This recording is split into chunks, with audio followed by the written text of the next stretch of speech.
Topping Talks.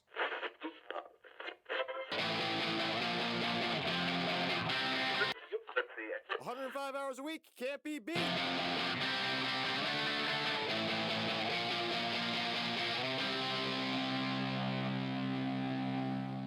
Welcome to Topping Talks. Topping Talks is a Topping Tribune production. Today's episode is probably sponsored by Topping Technologies. Topping Talks is also on YouTube, Spotify, Rumble, Apple Podcasts, and all your favorite podcast platforms. Topping Technologies is an IT value-added reseller and services company with a special proficiency in IT security. Heck, I see their founder at least twice a day. Gotta say he's quite handsome and brilliant. He's me, you see, that's a joke. If you're an IT leader or a business owner, you reach out to the team at sales@toppingtechnologies.com. Also, still giving away a free Flamethrower with every IT purchase with Picatinny rail adapter, so you can mount it to any standard AR-15 like all awesome accessories can be. Go to toppingtechnologies.com and click the Flamethrower button to learn more and see me shooting a flamethrower. Now, without further ado, today I'm proud to say I'm interviewing Jacques Cavasoz, who is a Senior Director of Enterprise Security at Epsilon.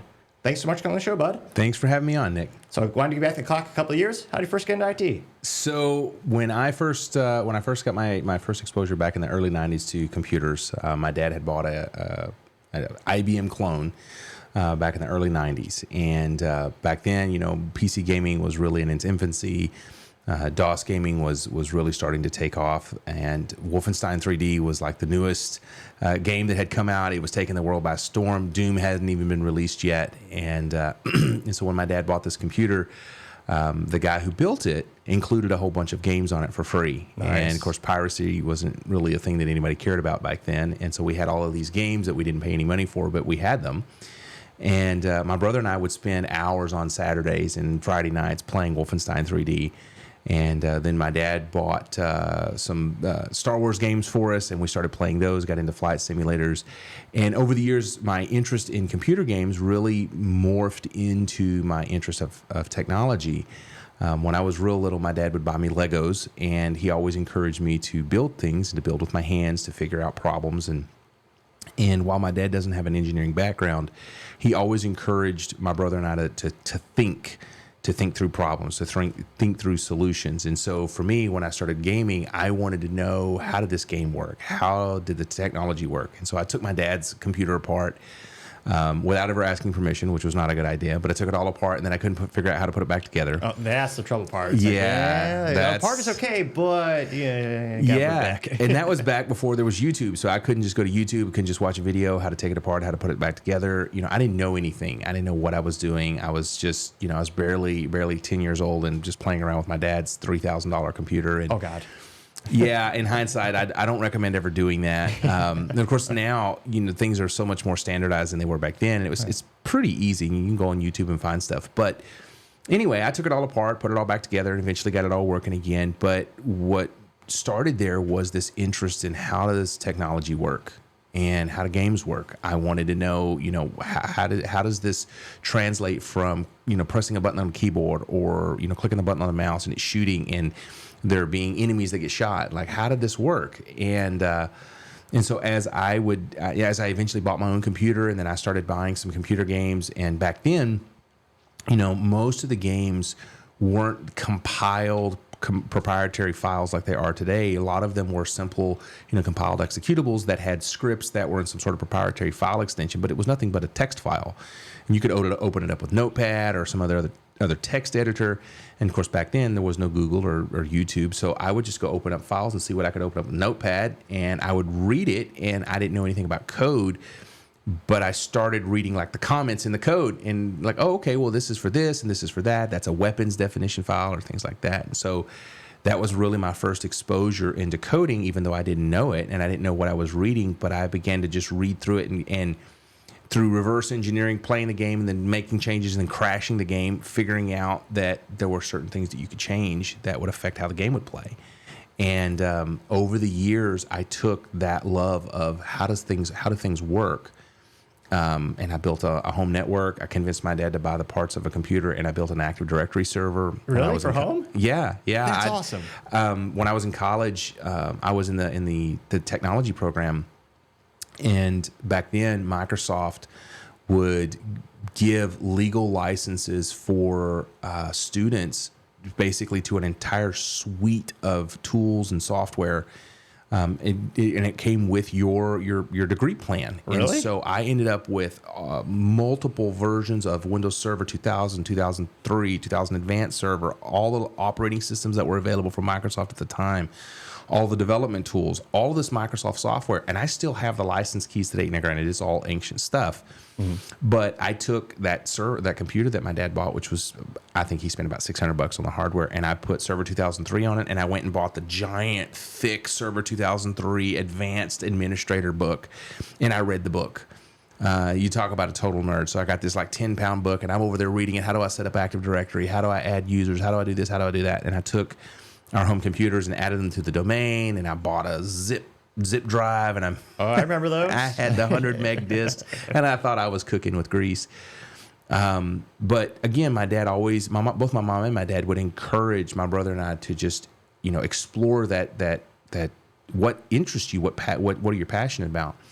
And nobody in my family was ever interested in technology, but they encouraged and they supported me to pursue that. And so I taught myself networking. I ran, I set up a 100 megabit network in our house and to network our dial-up connection, which I thought was so cool. And then I would go through the Windows operating system and just play around with files and what could I delete? I didn't know what it would do, and I'd crash it and blue screen it. And I blue screened Windows enough times that I got sick of reinstalling Windows. But I learned a lot. Yeah. I taught myself a lot about technology. And for not having Google, not having YouTube, you really had to just be interested. You had to be curious. And when I eventually was old enough and I went to college for computer science. And, in the middle of that whole time that I was there, the United States at, 9/11 occurs. We went to war with Iraq, and the government pulled funding out of colleges. And so I was really determined I wasn't going to get into debt. I was paying for college on my own, no student loans. My parents, unfortunately, my dad had a good enough job, which really wasn't that great, but he had a good enough job that I couldn't qualify for student financial assistance. So I lived at home, and I would drive to college, and I would go there, and then I'd come home, and I'd work at the local Pizza Hut, and I would do independent kind of freelance technology work for anybody who needed it. Somebody's grandparents needed help with their computer at home, or some local business needed networking or computer setup or whatever, and I would just go do it. I'd just be like, hey, I'll charge you $50, and I'll just come in here and I'd work 12 hours, whatever, just working on stuff. That's awesome. Because I wanted to learn. Yeah. And I wanted to get hands-on experience. So by the time I went to college, I had so much practical experience that what I learned in the book was kind of like filling in the gaps of things I just didn't know. Mm-hmm. But it wasn't all net new concepts. But that's where when I was in college, I first learned about programming, and I was like, well, this was very much like the scripts that I used to read. I didn't know they were scripts. And then I went back home and I'd open up those old games and like, oh, this is nothing but code. Look at that. There's the braces and the brackets and this and that. And oh, I can see the syntax, and now I can see the variables and the function calls. So for me, tying back my childhood, what I was interested in those old games, into something I was interested in with technology and how things worked and how I could tie those things together, eventually became a career. And so I did this freelance and kind of work in different jobs before I eventually got into IT as a career in 2009. That's awesome. What was the freelancing like? Did you kind of do prospecting? Did you build a website, or was it word of mouth? And it was word of mouth. I never got to the point of building a website. I've done web development work. It's just never was something that I was really passionate about. I don't have a good eye for web design. I appreciate it and I can recognize it when I see it, but for me to just like look at a blank page and come up with what that looks like, I really struggle with that. But I can abstract design architecture in my head for how servers are going to work or networks or things like that. My favorite pastime is I'll go out on my zero turn, because my wife and I own 5 acres, and I like to get on my zero turn, and I don't even put my headphones on. I'm just out there and I'm mowing, but I'm trying to solve problems. Really? How do I do this and that? How do I solve this network problem, or how do I have this technology thing or whatever? And so where I can't do visual design, for like a web server, I can do the hands-on tactical or practical things for, physical computers. And so for me, it was word of mouth. I never built a website, but people would figure out who I was. Oh, I know so-and-so, and they said you did this. And like, yeah, okay, well, what do you got going on? I go over to their house, or I go over to their business. I actually did a data recovery once. My sister-in-law, she worked for her parents, and they owned a concrete construction company. and they had lost a whole bunch of data on one of their computers when the drive died. And so I came over, and this was back in the day when SSDs weren't a thing. It was all platter drives, and the drive had the click of death. And I said, what we're going to do is we're going to stick it in the freezer. And she's like, what are you talking about? I said, put it in the freezer, just leave it overnight. And this is back when they had the old parallel ATA cables, the wide ones. This was serial ATA, and it wasn't even a thing yet. And I said, put it in the freezer overnight. I said, I'm going to come over to the house. And I had bought myself like an external adapter for drives, and I thought I was really hot stuff. Like, oh, this is so cool, you know? Yeah. And so I got over there, and I think I spent 12 hours working there, and I recovered all their data. I had found some data recovery software, didn't know how to use it, taught myself how to use that, and pulled the drive out, got the drive to spin up, and I got it connected and copied all their data off, and then the drive dies. Oh my and God. So I end up they got a brand new hard drive, got all the data pulled back, nothing was corrupted. What? Yeah, it was just one of those things that thankfully the drive, just the read-write head had the click of death, and it was going out. And back then, you know, you could stick stuff in a freezer and magically it would work for a little while. Yeah. And so that's what I did. And they paid me $500. Nice. And I was like, this is awesome if I could do this all the time. Right?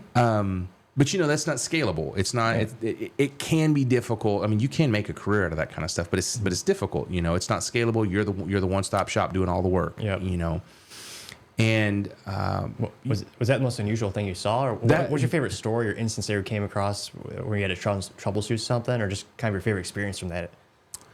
Let me think. So I did some networking one time for a print shop that they had bought a bunch of cheap off the store or off the shelf computers from Walmart, and their stuff was always breaking. It was different Windows operating systems, and they were using some like $30,000 or $40,000 industrial printer cutting machines. So this was really high end stuff. And they had hardware USB keys, kind of like the YubiKeys keys you've got now for encryption, or for MFA. But this was effectively an MFA token for those printers. And so I would come in and I would help them with the networking and stuff that they had there. But just kind of thinking about what was like the coolest thing. I think the data recovery was probably the coolest one that I ever did, just because that was the most technically challenging. You know, I had to go get other software tools. I had to go figure out what to do. I had to research about a clicking drive. One of the coolest things that I did that was for networking was this guy that I knew. He and his wife, they lived out in the country, and I mean they had a really, really nice house, very financially well-to-do, but they lived way out in the middle of nowhere, and they didn't have any kind of reliable internet. And he did financial trading and investments, and he's like, hey, I need a solution for internet. What do you think? And I was like, well, back then there was the wireless internet wasn't like it is now. You either had HughesNet or you didn't have anything. And he said, I'm not paying for that. And he says, too high latency. I need something. And so I had just learned about Yagai antennas and cell phone boosters.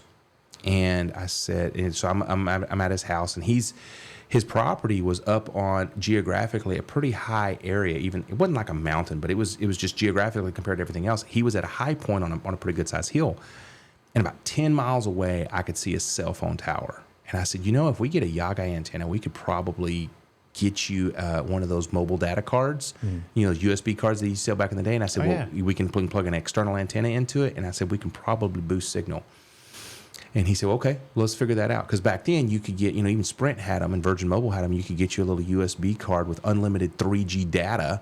And you could just wear that bad boy out. And it was unlimited upload and download. They wouldn't cap you. They wouldn't throttle you. Back when unlimited was actually unlimited, they just kneecap you and throttle you. Yeah, they didn't do any of that. Good old days. It was back in the good old days. And so he bought a Yagai antenna. He bought the cabling. I bought the booster. And I actually installed the Yagai antenna up on his roof, pointed it at that cell phone tower, and then I had the mobile data card plugged into my computer because it was USB, and you could watch the cell phone signal, and it was like just barely micron levels of adjustment, just tiny adjustments because it makes such a big difference over distance. And when we got it right on, it would boost the service all the way to the top, and we maxed the card out. He was getting like 6 or 7 megabits a second, which was unheard of back then. Yeah. And so we ran this massive this N50, I think is what it is this massive coax. And so we ran that down in his house, and I had to install this up under the eave of his roof, and I had to paint it and all this stuff. So it was like handyman construction work plus networking. So I get all this stuff run in his attic, get it brought down in his wall, punch a hole in the wall, get it right out of his desk, and get it plugged in with this tiny little adapter right into the Bluetooth into the USB card. But then we put in a USB router, or we took in a router that would take a USB card as an additional internet source. Because some of it's for redundancy. And I brought internet to his whole house. And he was able to work from home and do his trading stuff. That was a multi-day project trying to figure out how to make all that work. And then he bought everything. And then I had to make it work. But that was pretty cool to get that set up, because we ran Ethernet across his attic to bring it down in his office and connect his wife's computer. But again, trying to solve a problem, figuring out a solution for that problem, that was cost effective and within the technology that I had at the time. Now, that was probably, that was 20 years ago, over 20 years ago when I did that. Now you could get, most cell phone providers are going to have good enough coverage. You're going to use your cell phone or whatever. But I've always been intrigued by solving problems and coming up with creative solutions, and then being willing to acknowledge, man, this is beyond me. I don't know, but I really enjoy doing that. That's awesome. Yeah, I was going to say, people don't realize how easy we have it these days. Like these days, I mean, shoot, you got Starlink, Amazon has their service. Like, hey, you got satellite internet. Well, it doesn't matter where you are. I mean, yeah. But yeah, back then, if you're in the middle of nowhere, you had to come with some creative solutions like that. Yeah. Yeah. My wife and I, when we first bought our house where we're living now, we live out in the country, and we bought it. When we bought that house, the company I was working for was like 4 miles away from the house, because I worked for a software company that was headquartered out of Illinois, but they actually had, where the developers and all that worked, we worked in a farmhouse, a renovated 2-story farmhouse out in the middle of Martinsville, Texas. And it's not as impressive as it is, back then, but the company actually got a T1, got Embark to bring a T1 into the community, to the house. And they paid for the T1. That's a big deal back then. That was huge. That's a pretty penny. Yeah, it was awesome, because we had dedicated T1, and so when I went to work for that software company, they actually had a server rack. They had 2 server racks in the upstairs. They had built their own cold aisle. They put in a dedicated air conditioner, and then took these plexiglass panels and made a sliding glass door on both sides. So they made a cold aisle where they had cold air blasting straight into the server rack, and then they had a hot aisle on the other side. And so when I went to work there, because of all the self-taught experience I had the most Active Directory experience of anyone there, which was not saying a lot, but nobody else knew it. And I was like, well, yeah, I know how to do this. And I took my self-taught experience and I put it to work. And so when we bought our house, it was 4 miles away, and I was like, this is great. I could ride my bike, and I bought a nice bike, and I'd ride my bike back and forth to work. I was like, this is great exercise. And then when I left that company and I started working in Dallas, I was like, man, the cost of living is so much cheaper, so I'm going to stay out here. And so for us, we never really had good internet out there. And so what I did is I found a cell phone that was on a pay-as-you-go plan, but they had unlimited data. And there was like this one spot in my house where I could get full LTE, and I could get like a 12 megabit connection. And I had a USB cable, and I plugged that into a computer. And so I built a media server, but it also served as my home internet, because I would USB tether the internet on that phone. And then I would use internet connection sharing and go out the Ethernet port on that computer and go into my router, so that I could share that internet across my house. And so I would Xbox Live over a tethered cell phone connected to a computer that was then feeding my internet on my router. And my Xbox was connected wirelessly to my wireless router, but I'm tethered over that USB phone, over that cell phone. And we did that for probably 7 or 8 years. Really? Because you couldn't get, there was absolutely nothing. There were no options other than HughesNet, and HughesNet wasn't going to cut it. Yeah.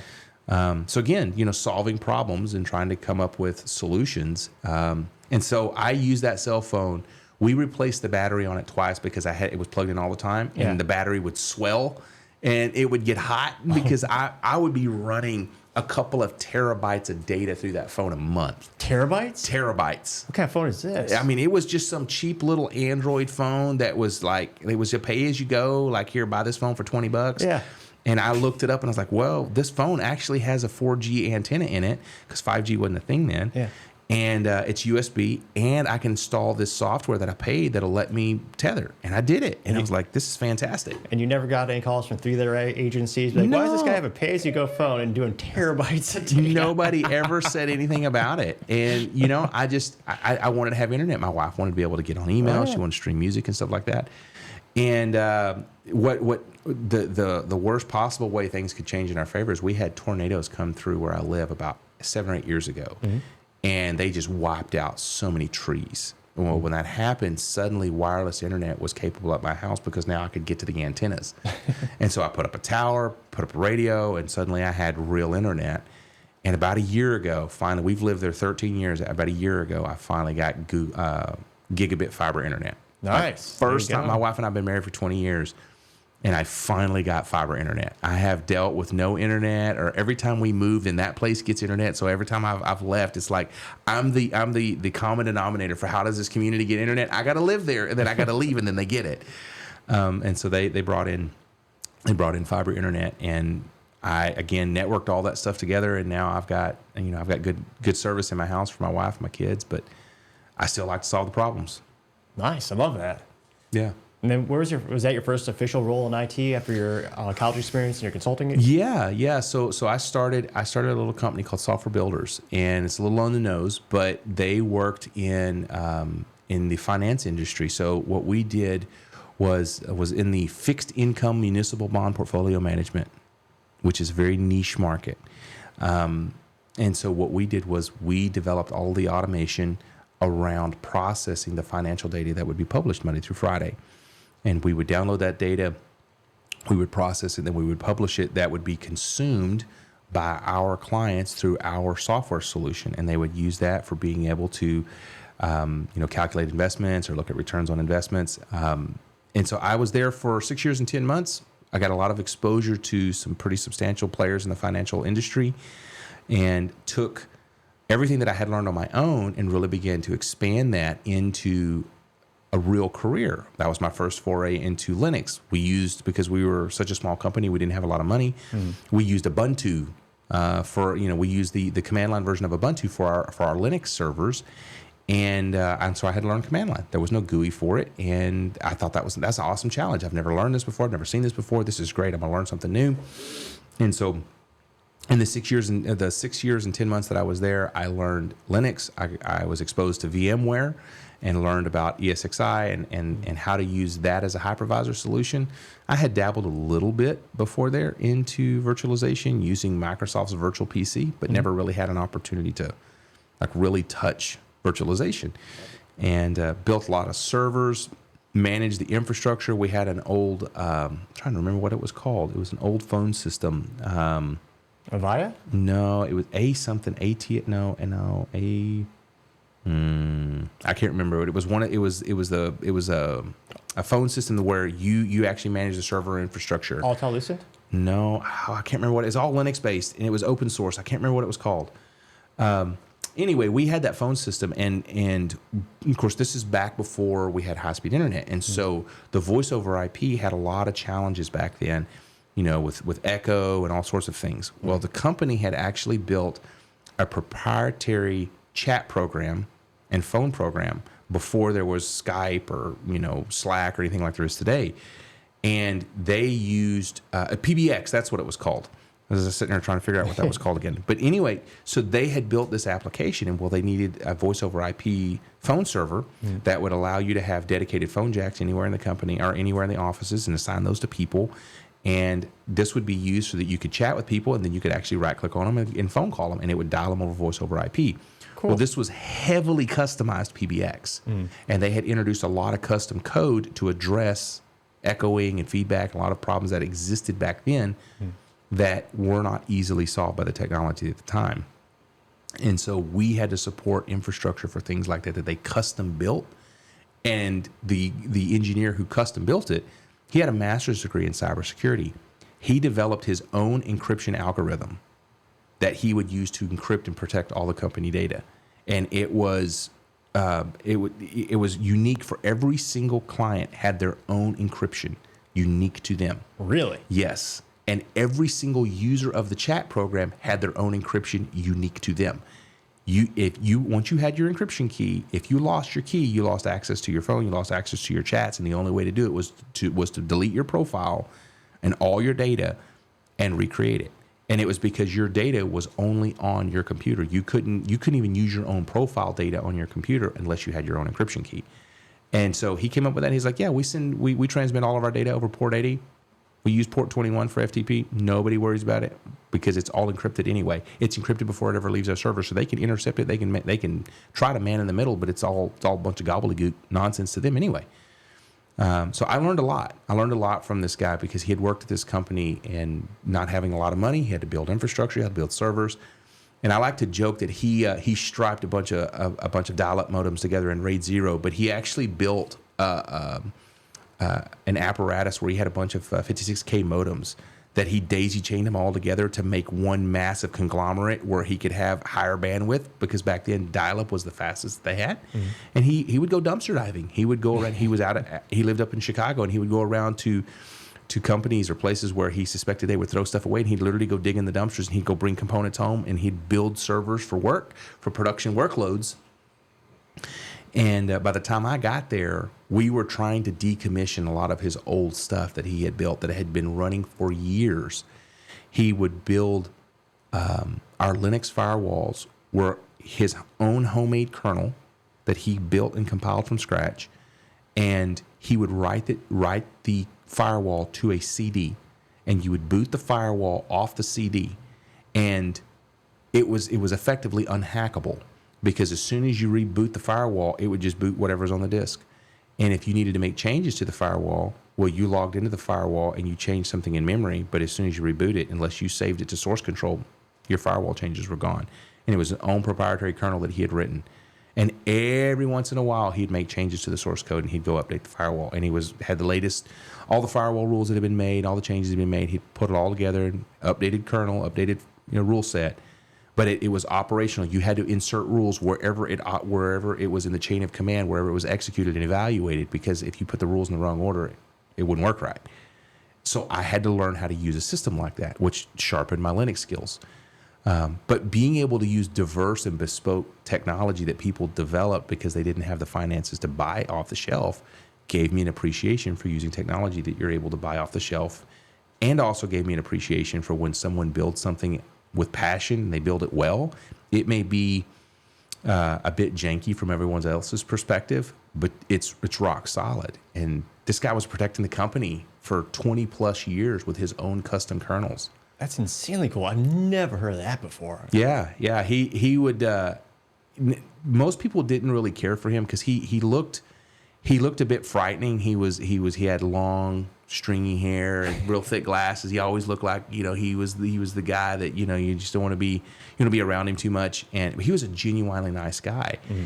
And first time I met him, he was a bit socially awkward and a little introverted. But I got to know him. I was like, man, this guy, he's into guns. He likes to shoot. Like, he grew up on a Native American reservation in Oklahoma. No, I think it was in Idaho, I forget where. He grew up on a Native American reservation as a kid because his parents were missionaries. Mm-hmm. So he knew all about living off the land, shooting guns, knives, and all this kind of stuff. And what I found out was he was an avid gamer. Nobody knew this. And I said, well, we're gonna one day at lunch, we're gonna play a first person shooter. And so he shows up with this laptop that nobody even knew he had. And he was like this closet psychopath of a gamer. Dude, he just laid us down. He was so ruthlessly, brutally good at the game.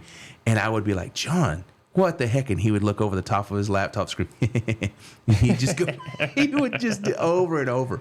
He was so good. What game? So good. We played a game called Urban Terror, which is free. It's not, I think it's open source, but it's free. You just download, it's like a 1 gig package zip file, and it's all contained. There's no install. Really? Yeah, because we were trying to play some stuff, and he was like, well, I don't have that. He goes, well, why don't we play Urban Terror? It's a first-person shooter. It's free. There's a huge community, all these community maps. It's actually developed by a group of individuals who are dedicated to it. So we downloaded it, shared the zip around, and we fired it all up, jumped right into it. It's made to run on minimal hardware. It's not like Doom level run on anything, but it'll run on a Windows XP Dell Latitude. It's made to run on minimal hardware and have a really great experience. And so we got on there. It's like the old Half-Life. that style. Yeah. And so we had hours of fun. We'd have LAN parties, and anytime I'd go up to the office in Illinois, he'd be like, "Hey man, when are we going to do this on lunch?" But what was really cool about that is here's a guy that was kind of socially shunned within the office because he looked, there's no better way, he looked like the Unabomber. Yeah. And everybody stayed away from him. No, he's like, oh yeah, he's weird, he's difficult. But he came out of his shell the more we started playing. And I got to learn about him and the heart that he had for the technology stuff that he built. He's like, man, we didn't have money. He said, man, I just got told we need to build some servers. He goes, I had to figure that out. And I would go look at some of the stuff he did. And he goes, man, I know it don't look pretty. He said, but this is what I had to do. This is the best I had to do. And I was the only person here to do it. And I look at that, it'd be real easy to criticize that. Man, this just looks like junk. This cabling is this. The servers look like that.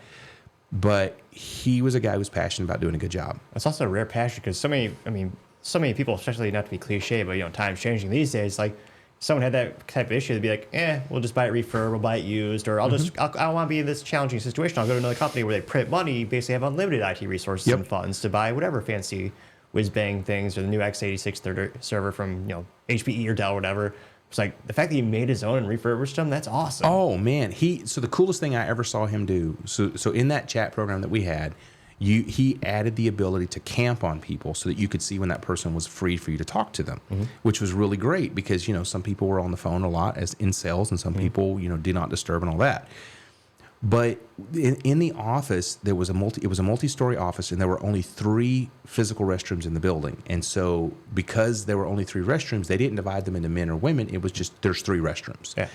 And people complained about we don't know when the restrooms are available, and maybe the one restroom that was upstairs was closed, and they would go all the way downstairs and just find that one's occupied as well. Oh, jeez. And they said, "Can you give us the ability to camp on the restroom door to know when it's open or closed so that we know when it's available?" So he went out and he bought custom silicone microchips, built his own controller chips. This is before Arduinos and Raspberry Pis. Built his own controller chips, soldered it all together, connected it to a USB adapter, plugged it into laptops, and then he put these little laptops in these cheap little laptops. He put physical sensors in the tops of the bathroom doors, and he put it in the chat program, but it would only show up for people who were in the office. It wouldn't show up for remote employees. And you could see when the bathroom doors were open or closed, and you could camp on the bathroom and say, okay, the bathroom's open now, I can go to the restroom. And people absolutely loved it. And I'm like, how the heck did you build this? And he showed me, he's like, oh yeah, I bought this and I bought that. And he shows me in the doorway, and he's like, yeah, I put it up here. And then I got cables running over here to this laptop that I got stuck back. I'm like, it was uglier in sin the way that it was all built because it just looked so bad. Right. But the fact that he was an engineer, he truly did engineer a solution. And I took away from that the desire to always try to look beyond and go, how can I solve this problem? And not always throw money at it, because not every company is going to have money to just throw at a problem. So how do I solve a problem? How do I approach it? What are the right questions to ask? And then always realizing and just kind of taking to heart, you can always judge a book by its cover, because he looked so antisocial. And then I got to know him and find that he was hilarious. He was witty. He would say stuff and you'd be like, man, I didn't even know you would joke around. Like, you always look so uptight. But he would be over there. He'd figure it out. He figured out the solutions. And I had a lot of respect for him. Took away a lot of good experience from working with him. It's amazing how much you can change the culture of an office or a company just by embracing someone's hobbies or finding the situations or providing situations where they can really come out and kind of feel more part of a team and then, be themselves more. And just makes all the difference in the world. Yeah, yeah. And in the safest way possible, give him a way to triumph over his coworkers in a video game and show that he was more than just the IT guy. He really was. He was a great guy. I enjoyed working with him. He's still there. Really? Yeah, he's still there. He's taken on a much less active role. He was very heavily committed to his volunteer work for a mission that he worked at in the city, where he would actually take and refurbish computers to give them to impoverished individuals who needed a computer. And so that was part of the ministry that he did, and he did an amazing job there, and he wanted to bring that same technological skill set to others who are, in need of that. I still can't believe he made his own firewalls too. That's so cool. No one does that. No, it was so cool. And the guys that I work with were like, this is so dumb. Why don't we just buy something? Well, we could, but this guy took, 1U pizza boxes, and he would just figure out a way. Like, all I need is an optical drive, and I just need a CD drive. And he would strip everything out of the Linux kernel, and then he would go custom compile his own modules and go write his own code. And like, this is all I need, and it's only a few hundred megs, and that's all we need. That's legendary. It was absolutely fantastic. That's so cool. I miss LAN parties too. Back in the day, you actually connect. You didn't have to use the fancy internet. You just all got together. That's the first time I learned about switching, is when you actually connected the original Xboxes. Because if you had more than 2 Xboxes, you had to use a switch. So that's kind of how I got into IT. I started learning about the importance of routing versus switches, is all that kind of stuff. But it's like, yeah, those old LAN parties, you can't beat them. I know there's a couple competitions in the U.S. Like, they have their niches, but like, back in the day, that was how you gamed. Like, it was that or nothing. There is something to be said for getting in a room with a group of your friends, and you just talk smack. Yeah. Where you can look the other person in the eye and say something bad about their gameplay or whatever, or celebrate an awesome moment. Maybe you were the one who did it, or maybe it was somebody else, even on the other team. The fact that they pulled off something that was amazing, some awesome shot or some awesome whatever. I still remember we had an Xbox LAN party at this same company I was working at. We got together one night and we were having a LAN party, and we were playing Halo 3 ODST. Nice. And I remember it was me and a couple other guys. I was driving a Warthog, and we come around a corner right as one of the other team launches a grenade. I mean, not launches a tank round at us, and it blows up right in front of our Warthog. And our Warthog flips, and as we are turning, we are completely inverted, going against the ground. And the guy in the passenger seat manages to pull off a kill shot against the tank, and we kill the tank, and then we die. You serious? It was the most amazing shot. We were just screaming and high-fiving. We stood on our controllers like we won the game. We're like, did you see that? That was so awesome. You don't get that in online gaming. No. You don't get it. And plus nowadays, I mean, they use AI to censor. Like, yeah, let's just say if you could hear the Call of Duty chat lobbies back in the day, people would be crying these days. Yeah. Like, nowadays, they actually use AI to recognize patterns. They'll censor you, kick you out. It's so much more tame than what it used to be. Sure.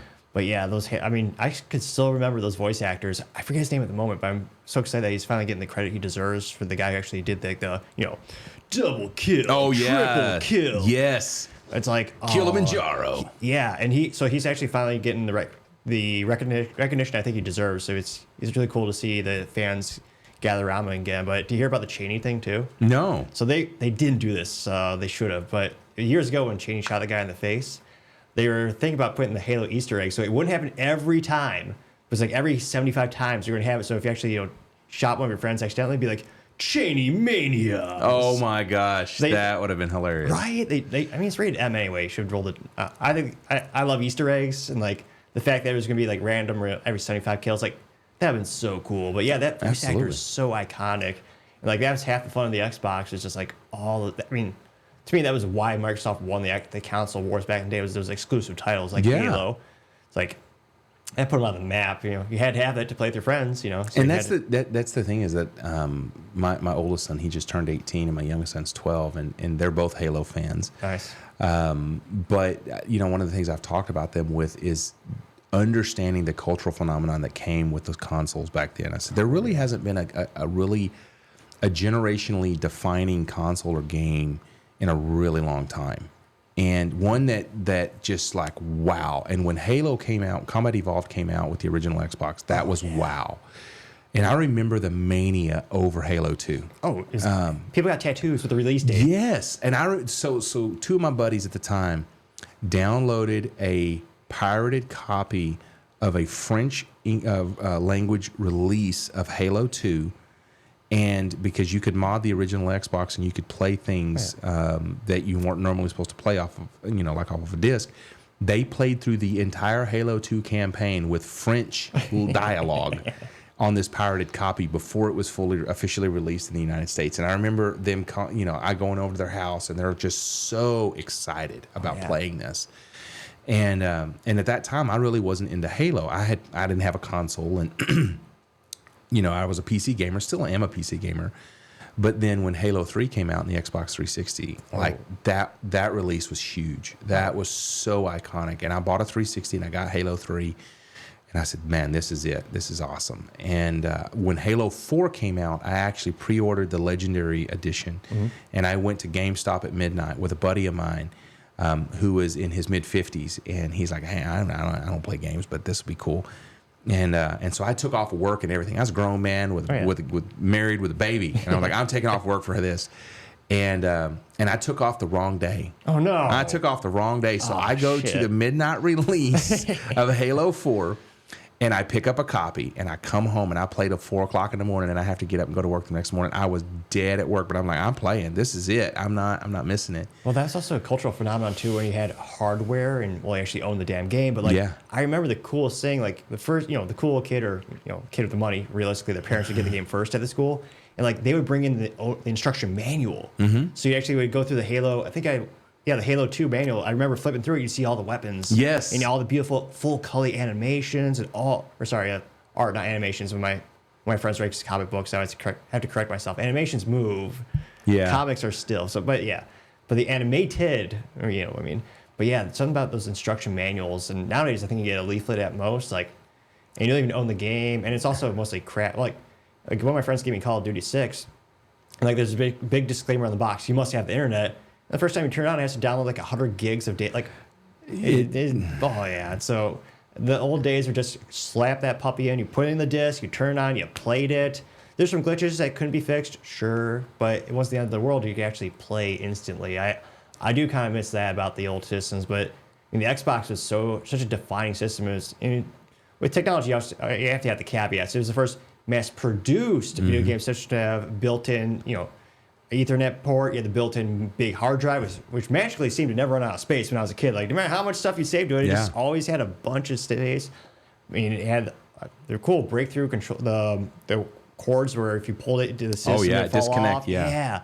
There's so many things that were mass industry first for that console. It was legendary, and again, we all got it because of Halo. That was the title for the system that defined it for over a decade. But yeah, those old LAN parties.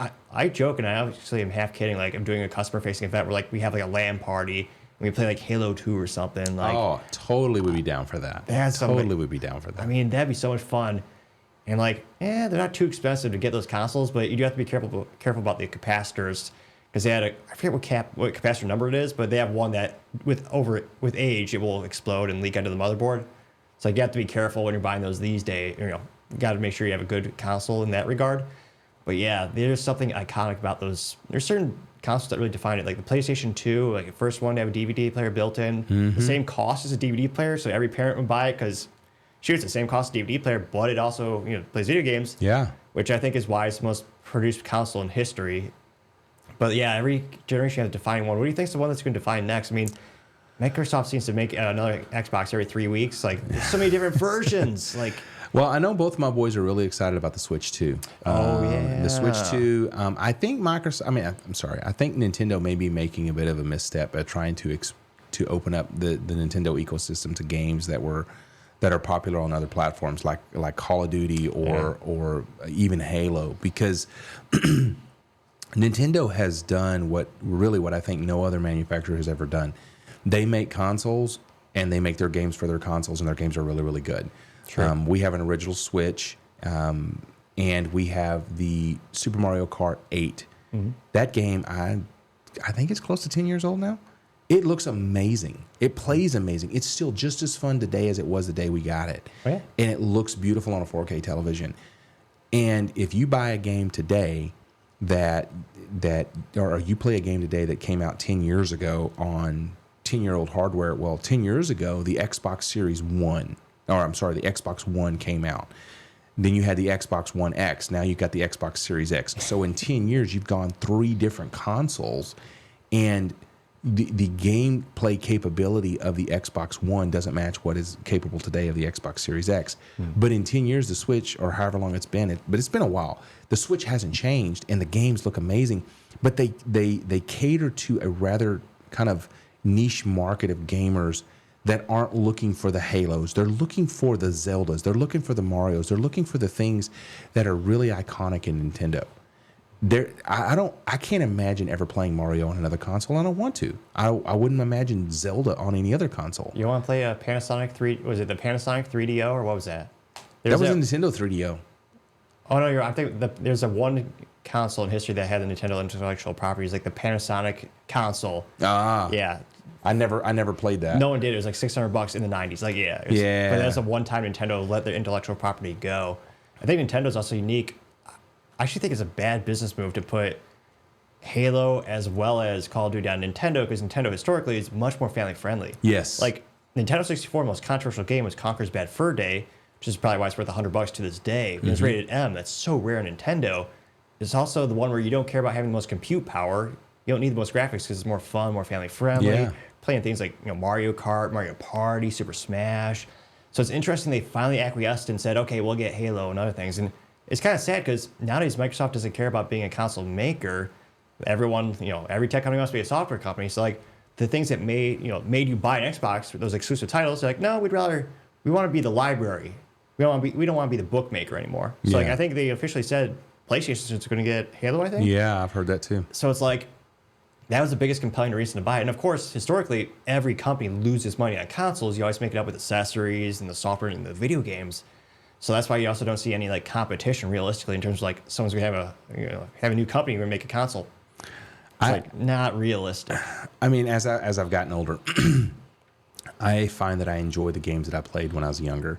I still enjoy newer games. Like I play Halo Infinite. And I know that's several years old now, and there's all sorts of strong opinions either way about that. But I like playing well-made games. A game with a good story is far better than a game with good graphics. You can have a game with the most beautiful graphics, and the story is terrible, the gameplay is terrible, and wow, it looks really good, but it doesn't play well. I can still go back and play Wolfenstein 3D because I just enjoyed the gameplay. It was ground setting.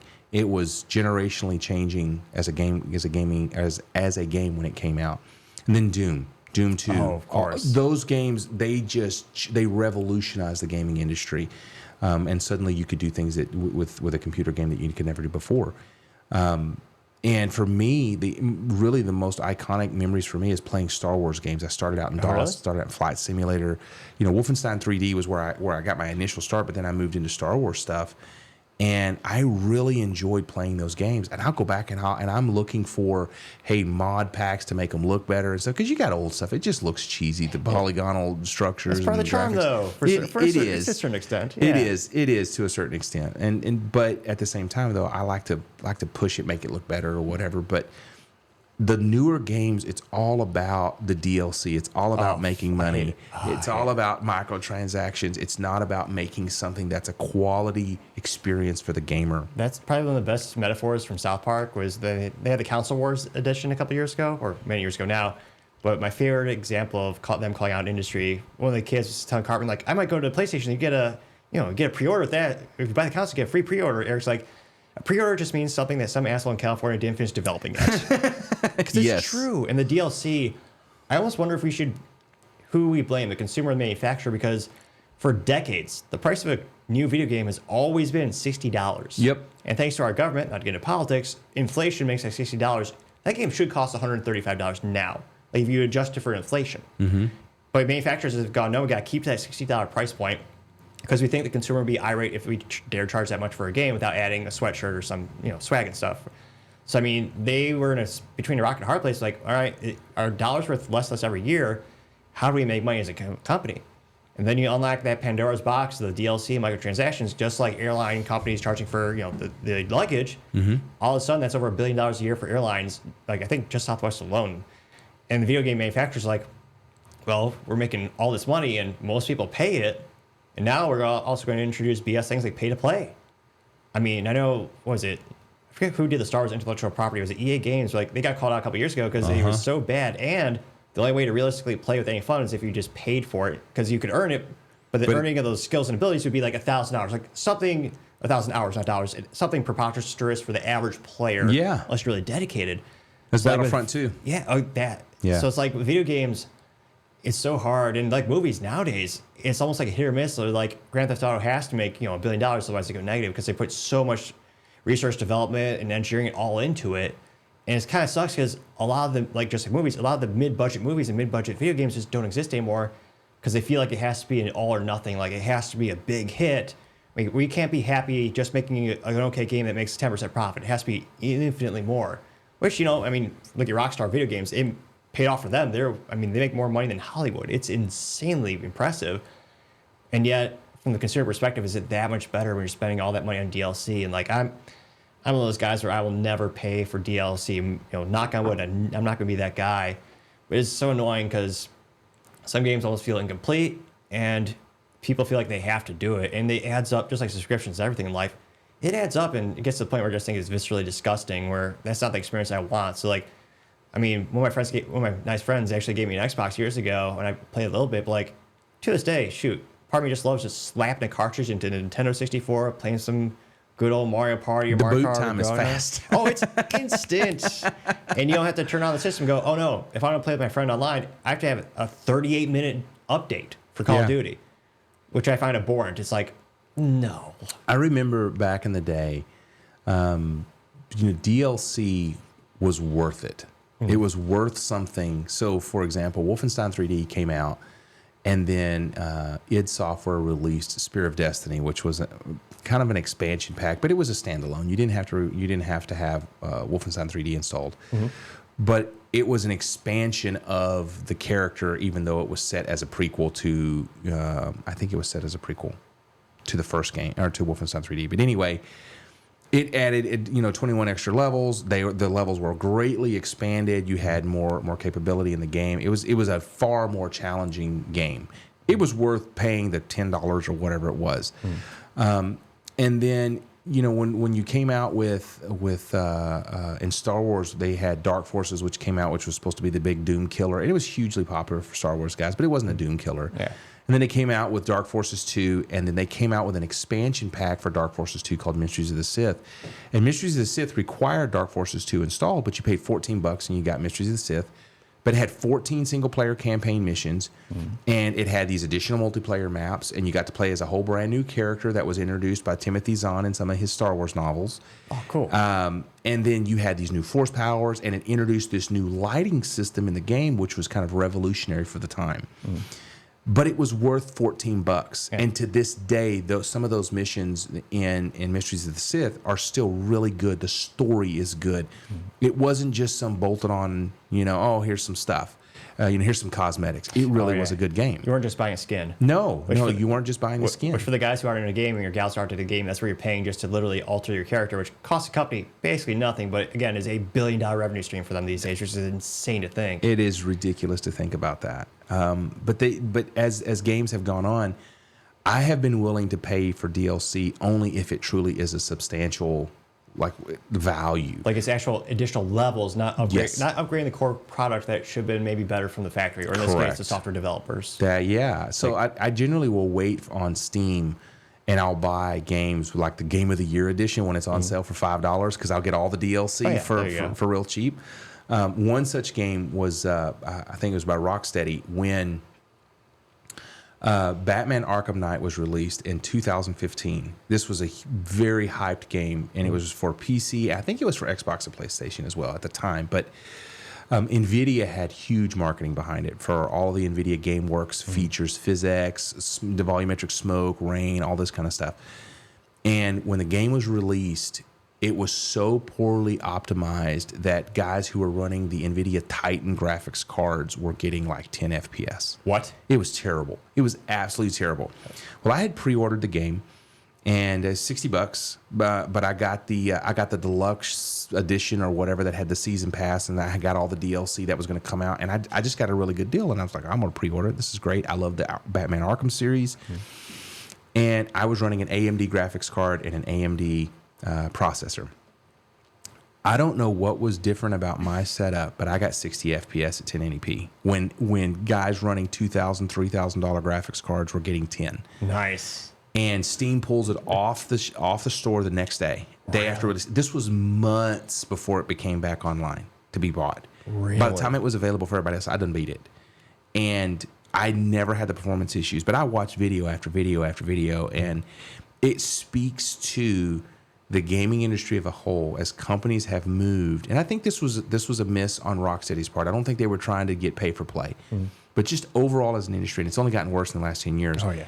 They keep trying to get something out the door, and then they're going to nickel and dime the player until, hey, pay us to give you what you should have gotten. When Halo 3 came out, you had a ranking system, you had a multiplayer system, you had cosmetics, you had a full campaign, you had all this capability. You could host your own private matches on your Xbox. You didn't need to be connected to the internet. They had all of it. They had skill-based matchmaking, all of this day one. And then the DLC was these map packs that came out, and they would release these like 3 map packs for multiplayer, and they were excellent maps. Oh, yeah. They were fantastic. I never bought them because I didn't play online, again, because I didn't have internet. And so you go back, when Halo 3 ODST came out, they included all of the DLC on an extra multiplayer disc. Oh, yeah. And so I got all the maps with it. Yeah. But when it came out, it was a fully functional product. Did it need updates later on? Yeah, it was. But you didn't have to microtransaction your way to have a good time. You could get out your Xbox 360, go to a LAN party, somebody could host a game. You didn't have to be connected to the internet. You're all playing together. Halo 5, Halo Infinite, you can't do that. You've got to be on the internet. You got all these jumps, and got to jump through all these hoops. It's such a pain. But I think it kind of highlights a cultural fundamental shift in technology as a whole, because you think about professional solutions and technologies. It used to be you could buy the solution. Now you buy the base solution, and then you got to buy the licensing package, and then you got to buy the support package, and then you want this module and this module and this module and this module, and oh, you only bought this much capacity for this module, and then you got to license this and license that. And by the way they slice it, 15 different ways from Sunday, your budget is blown just to get capability out of technology. And I understand companies are in this to make money, and we've got to make money to be profitable, to hire people and all of that.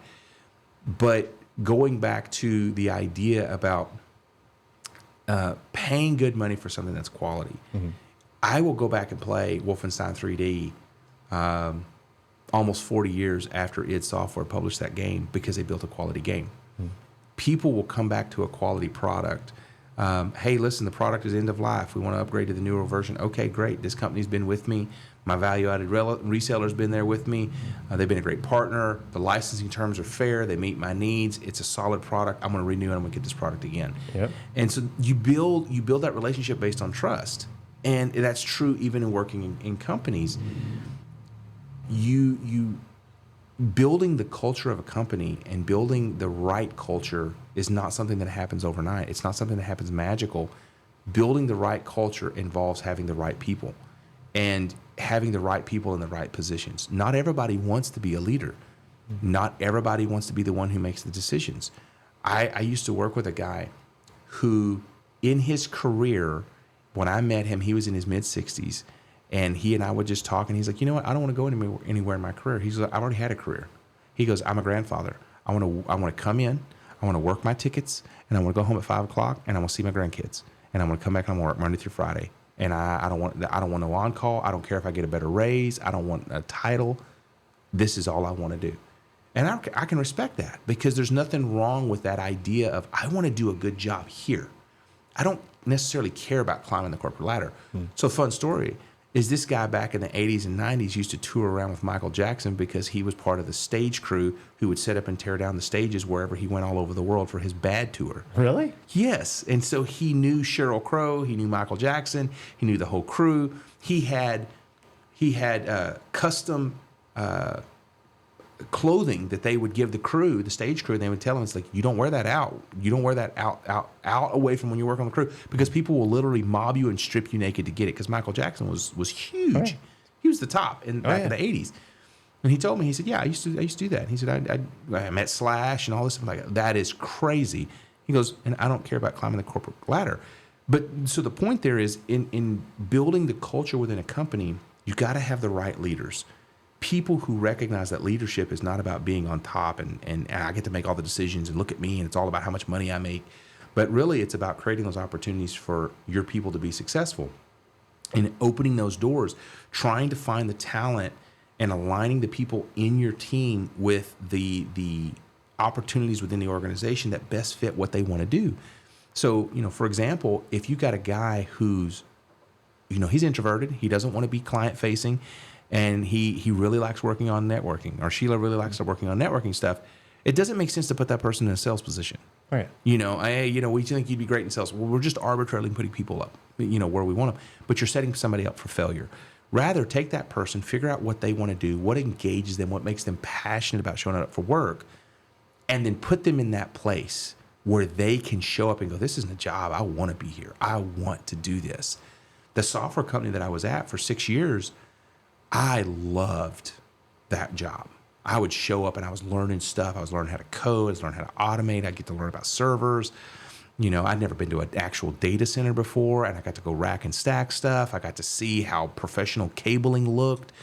I got to learn firsthand experience what the hot aisle was, what the cold aisle was. There's nothing quite like standing over the cold aisle for hours working on servers and having the cold air blow up your pant legs, or standing in the hot aisle and sweat's pouring off of you. But connecting people with the right opportunities makes them feel like they're part of what you're doing. One of the guys that was on my team, I told him, I said, I want to find out what you're passionate about, and I want to give you an opportunity to connect with it. And he goes, man, that sounds cheesy. I said, it can sound cheesy. I said, but that's really what I want to do. He's passionate about containers and Kubernetes and doing it right and doing it securely and building it effectively. And I was like, man, listen, let me connect you in our organization with the way that you can influence the most change. You're passionate about this. You have strong opinions. Well, let's take those opinions and let's take those passions and let's build cybersecurity strategy and standard and policy around this, and let's start to socialize it and affect change. Get the stakeholders. The right technical stakeholders in this organization. Let's bring them together and let's build a standard and a policy that the organization can actually implement successfully, and you get to be part of that. That's not a top-down leadership. Somebody said, go forth and do. You get to influence the decision. And so it's trying to find the right people, to engage and effectively grow your company in developing that culture where people want to be there. Now, the unfortunate reality is there are aspects of every job that nobody likes to do. You may be really good at networking, but maybe sometimes you have to do some Linux administration work because you're a small company, or maybe you have to be the Windows admin guy. When I worked at that software company, we were a small company. And so quite literally, we did everything, including changing out the roach bait in the break room. We serviced the generator outside. And because we were out in the country, we actually had cows get out of our neighbor's pasture a couple of times. We'd have to go out and get those back in. We'd go outside and wash off the air conditioner systems so the air conditioner would continue to work. But we took care of all of those different things. So you have to wear different hats in your role, and that may not be the thing that you want to do.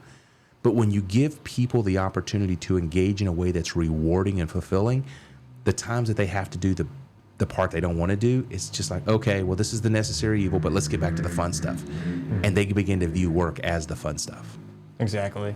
That's the hardest part, just building that culture, find the right people. I was going to say, going back to the kind of talk about the softwares, nickel and diming, something I really missed, they're obviously dead now, but part of me loved AeroHive, because they had, when you quoted that and you're looking at the proposals, you had 2 SKUs, hardware, software. That's it. You got everything you wanted. If you just wanted to turn on one feature, you didn't have to do anything else. Just turn on that one feature. That was one of the most straightforward companies I've ever worked with in IT, where it's like great onboarding training. They're famous for giving all their MSPs and VARs like a free switch and AP right off the bat, so you can actually get your hands on the hardware and play around with it. I mean, that is, and again, they did nickel and dime customers, so just 2 SKUs, and that is very rare these days. I miss them. I think Extreme bought them out years ago, or Extreme bought them out and then killed them, obviously. Put it all under their umbrella corp. I think people like to really dog on Microsoft for their licensing, and I get it. It's you need a master's, 4 or 5 PhD degrees to navigate their licensing terminology. Oh yeah. But I did a deep dive on that when I was at that software company, and because we wanted to document all of our licenses. Which is a good thing. We'd never done it before, and the CEO was like, okay, because it was a small company, he was in the office, and we all worked together, and he's like, okay, I want you to go document all of our uses of Microsoft products in the entire organization. It's like, okay. I didn't know what I was getting myself into, and this turned into a 3-month project. I believe it. And we had about 100 servers total. Well, what had started this was With the release of Office 2007, Microsoft changed the licensing terms so that the network and storage use right of Office was no longer included in OEM or retail versions of Office 2007. It was included only in the volume licensed version. So you had to have a VLK. This didn't mean you had to have a VLK version installed.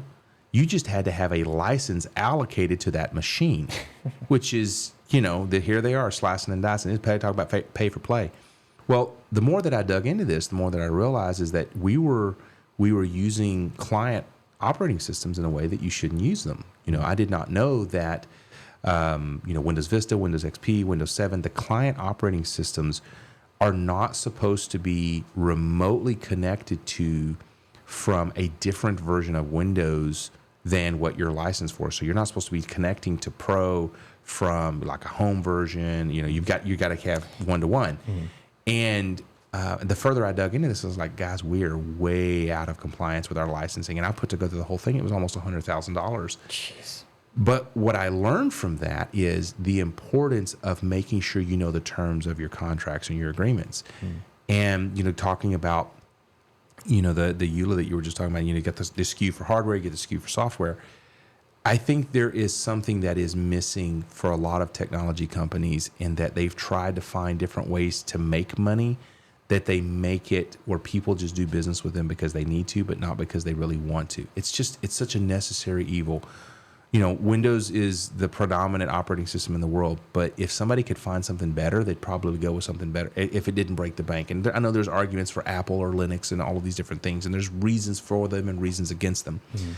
But if you make your product, if it's designed well, if it's built well, and if it's built to meet the needs of your customers, not meet everybody else's need potentially out there in the middle of in the world. But what are our customers? What do we do? What do we do well? Let's do that. I worked for a company one time that was a security company, that was a marketing company, that was a sales company, that they were a hosting company, but they could never figure out who they were. And part of that is figure out you and do you. And as a company, figure out what you do and you do that well. Don't over diversify if you can't support it and do it well. Just like as an individual, if you know what you do and you do it well, then do that. And if there's other things that you're trying to expand and grow, then dabble into those things and do them. Give people the opportunities. Hey, I want to learn networking. I don't know anything about it, but I want to learn it. Okay, let me create a way for you to do that safely. We're not going to put you in the production network.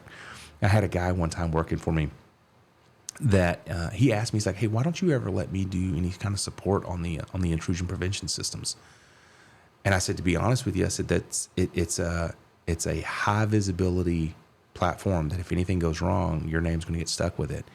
And you don't, I said, I trust your technical acumen, but you don't have enough experience working at that level of business pressure. Like if you're on an incident bridge, you got to make a decision. You don't have enough experience doing that. And I said, I don't want to set you up for failure.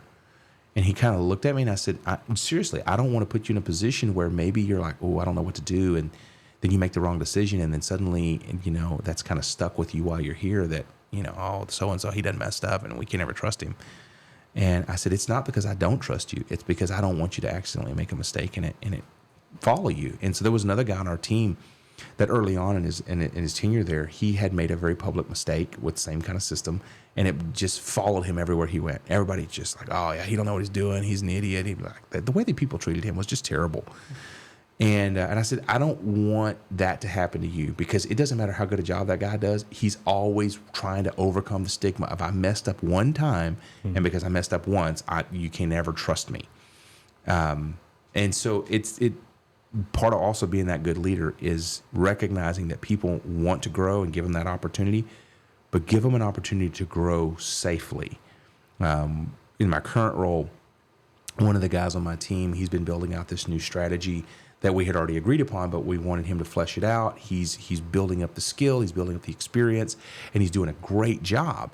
We said, okay, we want you to present to my peer leaders and my boss's peer leaders. And he's like, but why? I said, because I want you to have an opportunity to fail safely if that's what happens. He's like, what do you mean by that? I said, these people that we're going to present to, they're our peers, and they're just as committed to this strategy being successful. So if you get on there and you bomb it and you're nervous and you say the wrong things, we're asking them for their critical feedback. Where do they think you could do better? Because the only way you're going to get the exposure at that level is for us to create the opportunity for you.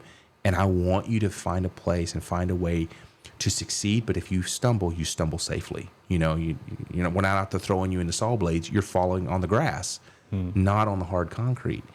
And he did a great job. It's like, man, first time he went through it, he talked really fast. You know, he read the slides. You know, he made a lot of what you would look at and go, well, that's an obvious mistake. Well, that's not obvious to somebody who's learning. And we gave him feedback. And then he came back to the next level, presenting to the SVPs. He did a fantastic job. Did a great job. Took the feedback. He articulated well. He slowed down. He spoke clearly. He communicated the objectives. And it gives that opportunity to build the confidence. You know, I want to give you that opportunity to get that raise, get that promotion. So it's not just hey, you got to work more hours. Unless you're working 18 hours a day and you're working nights and weekends, you know, I don't see you being committed. How can I, as the leader, how can I create an opportunity for you to get there and get there well? You know, it's like out there when I was teaching my sons how to ride a bike. I didn't always do a good job, lost my temper a lot when I shouldn't have. But you don't just take the training wheels off the bike. You teach them how to ride the bike with the training wheels, and then eventually you take the training wheels off, and they learn how to go. And you stand back and go, look, now you can go further. You can go places you never thought you could go before, and you don't need them training wheels. But that kind of ties back into that whole idea about creating culture and finding the right people to be in the right positions, to be good leaders. And I've had the benefit of learning from good leaders. I've had the benefit of learning from less than top quality leaders. And I try really hard to find the good in both of those scenarios. When you have good leaders, it's real easy to go, man, that's awesome. That man, that woman, they did a great job. Look at that. Man, that's just amazing. And then when you have leaders who are difficult, you look at that and go, man, I don't know what good's in this. And I look at that and I go, you know, the good is I see things I don't want to do. I look at this and see maybe this person's got some challenges they're dealing with personally that's reflecting in their work life, and maybe I should give them some grace. Or maybe they're just being a jerk, and I'm still going to give them some grace because being a jerk back doesn't really help anything, especially if they're your boss. True. But how can I take from that situation and go, I don't want to be like that. I don't want to treat people that way. You know, if somebody doesn't do it the way that I would do it, did they do it wrong or they just do it differently? And that's okay. You know, I don't like being micromanaged, and I don't like to micromanage other people. And so I know that for me, as with all of us, we have our own opinions about how things should be done. And there are times where there is this is the only way we can do it. We don't have any. Sorry, the business requirements say this is how we got to do it. We don't get any wiggle room. So A, B, C, and D, and do not do it out of order. Other times it's, hey, we need to get from A to Z, and however you get there, don't break any laws and don't violate any policies. But I don't have to micromanage that. And I want you to be free to come up with your own ideas and your own solutions. And what I have found for me personally and for others is that can be really scary when you're used to working with a lot of prescriptive rules about how to do things. And you say, I need you to think about how you would solve this problem. Go figure it out and come back and let's talk about it. And maybe there's some things we can do. Maybe there's some things we can't do. Or maybe you go back and say, man, I've tried this, and this. I've come up with these 5 different things and ain't none of them going to work. And this is all the things that I've tried. What do you think? And then we get on the whiteboard and we start talking about it. And we start, just throwing stuff at the wall and see what we can figure out. Going back to what I said earlier about solving problems. Sometimes the problem is not going to be solved. Maybe there's not a piece of technology we can buy. Maybe we can't do it with our current tool set. Maybe we just don't have the skill set. But if we can go back to leadership and say, here's the problem statement. Here's the reasons why we can't solve it with what we've got. Here's the solution that we propose. It's going to take an investment. And the leadership either says yep, or they say no, and we accept the risk of not being able to do it. But I think the biggest thing that I've learned through this just experience is you lead people, but you manage things. You don't manage people because people aren't things. They're not. I'm going to go in here and change the configuration, and now Nick is this way. You manage those things, the technology, the infrastructure, the tools, but you lead people. And how do you lead? You lead by example. Now, I'm not the smartest guy on my team. I don't ever pretend to be. I'm not the smartest guy. I don't always have the right ideas. I don't always have the answers. But and I have to remind my team of that. Like, listen, I will throw out ideas. That doesn't mean that's how it's got to be. But if we can just get the creative juices flowing, and we all chew on this a little bit, and we come up with a solution, maybe mine is the right idea, or maybe you go, hey, that's a great idea, and then you take it and you run with it. I want people to feel free to contribute. I want people to feel free to stumble and fall. And if there's no grace from the organization because this is a tight deadline or this is a mission critical, whatever, and there's no grace to fail, so we're not going to explore, we're not going to experiment in this moment. We're going to be by the book here. Mm-hmm. But it's also being able to provide that air cover for your team. My team owns the successes. If the team does a great job, team gets to hear about it. If the team does a bad job, I get to hear about it. And then we'll talk about that privately, but my team's I'm not going to go in there. My team, they did this, they did that. If the team did a great job, it doesn't matter if I'm the one who made it happen. No, the team did a great job. Team did that. It wasn't me. Because it's real easy to go, yeah, I'm the leader. I did that. No. You can be a great leader, but if you don't have anybody to follow, you don't have anybody to execute, you don't have a team, you're just a guy out there or guy or gal out there with a vision and a strategy and nobody execute. But that goes back to I've had the benefit of working for people who were excellent leaders. And they'll tell you, I'm not the smartest person in the room, but I've got an idea and I got a vision. And then you had the people who weren't the top leader, but they weren't tactical, they weren't technical, but they could take the leadership's vision and they could begin to mold that into a strategy of how do we execute. And then you had people who were like, man, I don't want the pressure of being the leader. I don't want to be the pressure of that. Man, just give me a keyboard and my headphones. Let me go do some stuff. We need all those people in between. And how do we align that and create that culture? You're not always going to always going to make everybody happy. There's always going to be somebody who's going to be unhappy about something. I didn't get a raise, didn't get a promotion, didn't get an opportunity for whatever the reason may be, real or otherwise. But as a leader, your biggest responsibility is to create those opportunities, and at least in my opinion, is to create those opportunities for your people to be successful. Absolutely. I was going to say, I forget the specific vernacular, but I know one of my favorite sayings is paraphrased to the point of, you always judge a leader not by how much they move up the ladder, but by how much they actually move their employees up the ladder, how much they actually invest in them, and make sure they get those next skill set tools that they need, and make sure they have the opportunities to grow and develop and move up to those areas that will let them excel the most, so to say. Yeah. For years, on my email tagline, my signature, I had my signature, but then under that, I had a tagline that says, "How can I contribute to your success?" And people would give me so much grief about that. Like, oh, that's so cheesy, you're sucking up or whatever.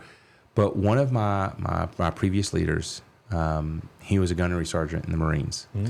And he would always dislike it when I called him sir. But my first job in cybersecurity, one of the coolest things I thought about, this goes back to culture, he had a tradition where everybody who joined the team would get dog tags. Oh, really? And he would give them a call sign.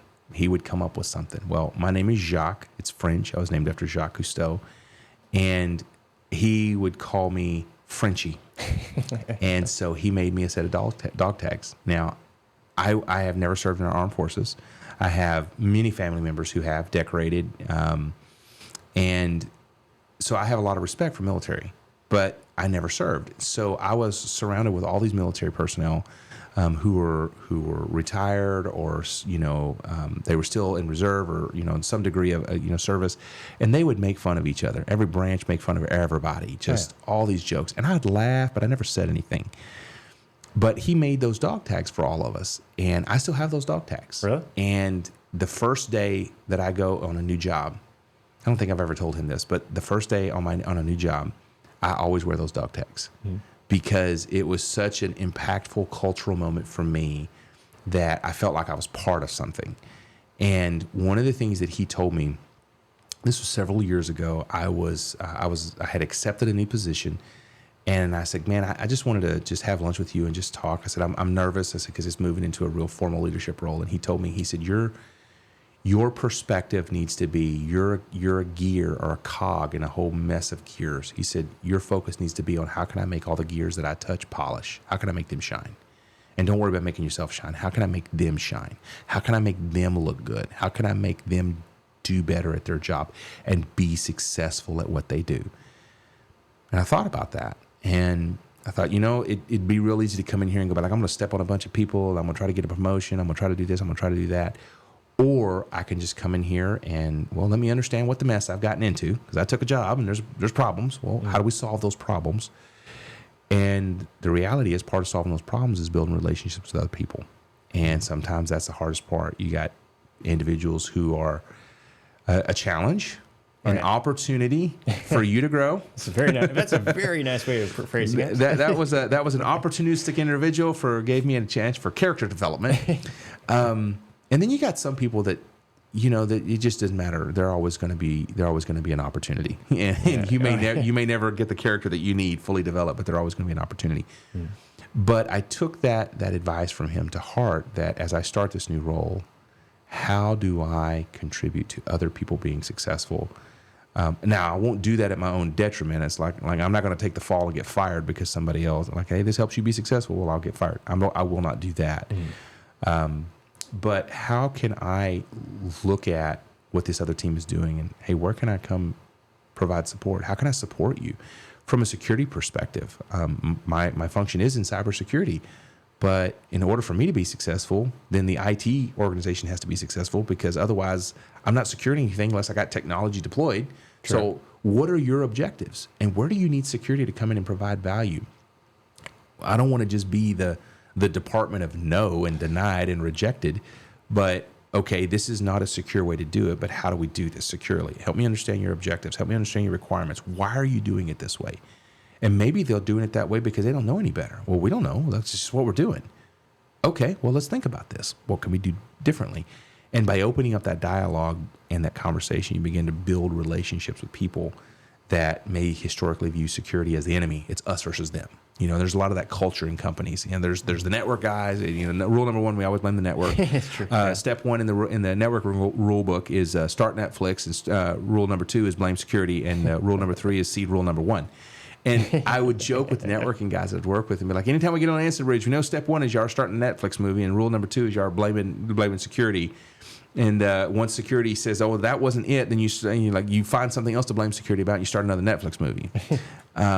But there's too much of that in an organization. It's all about, how can I say it wasn't me and blame somebody else?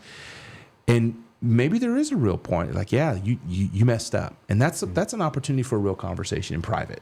Oh yeah. Praise in public, discipline in private. That's one of the biggest issues that companies have with the culture of cybersecurity. Is for years, a lot of people thought it was just a sunk cost, a necessary evil. It was just the department to know, because they weren't consulted and there wasn't an environment of, hey, let's get security involved. At the beginning of we're talking about this project, even though you're not looking at a security product, but again, the product has to be secure for the company.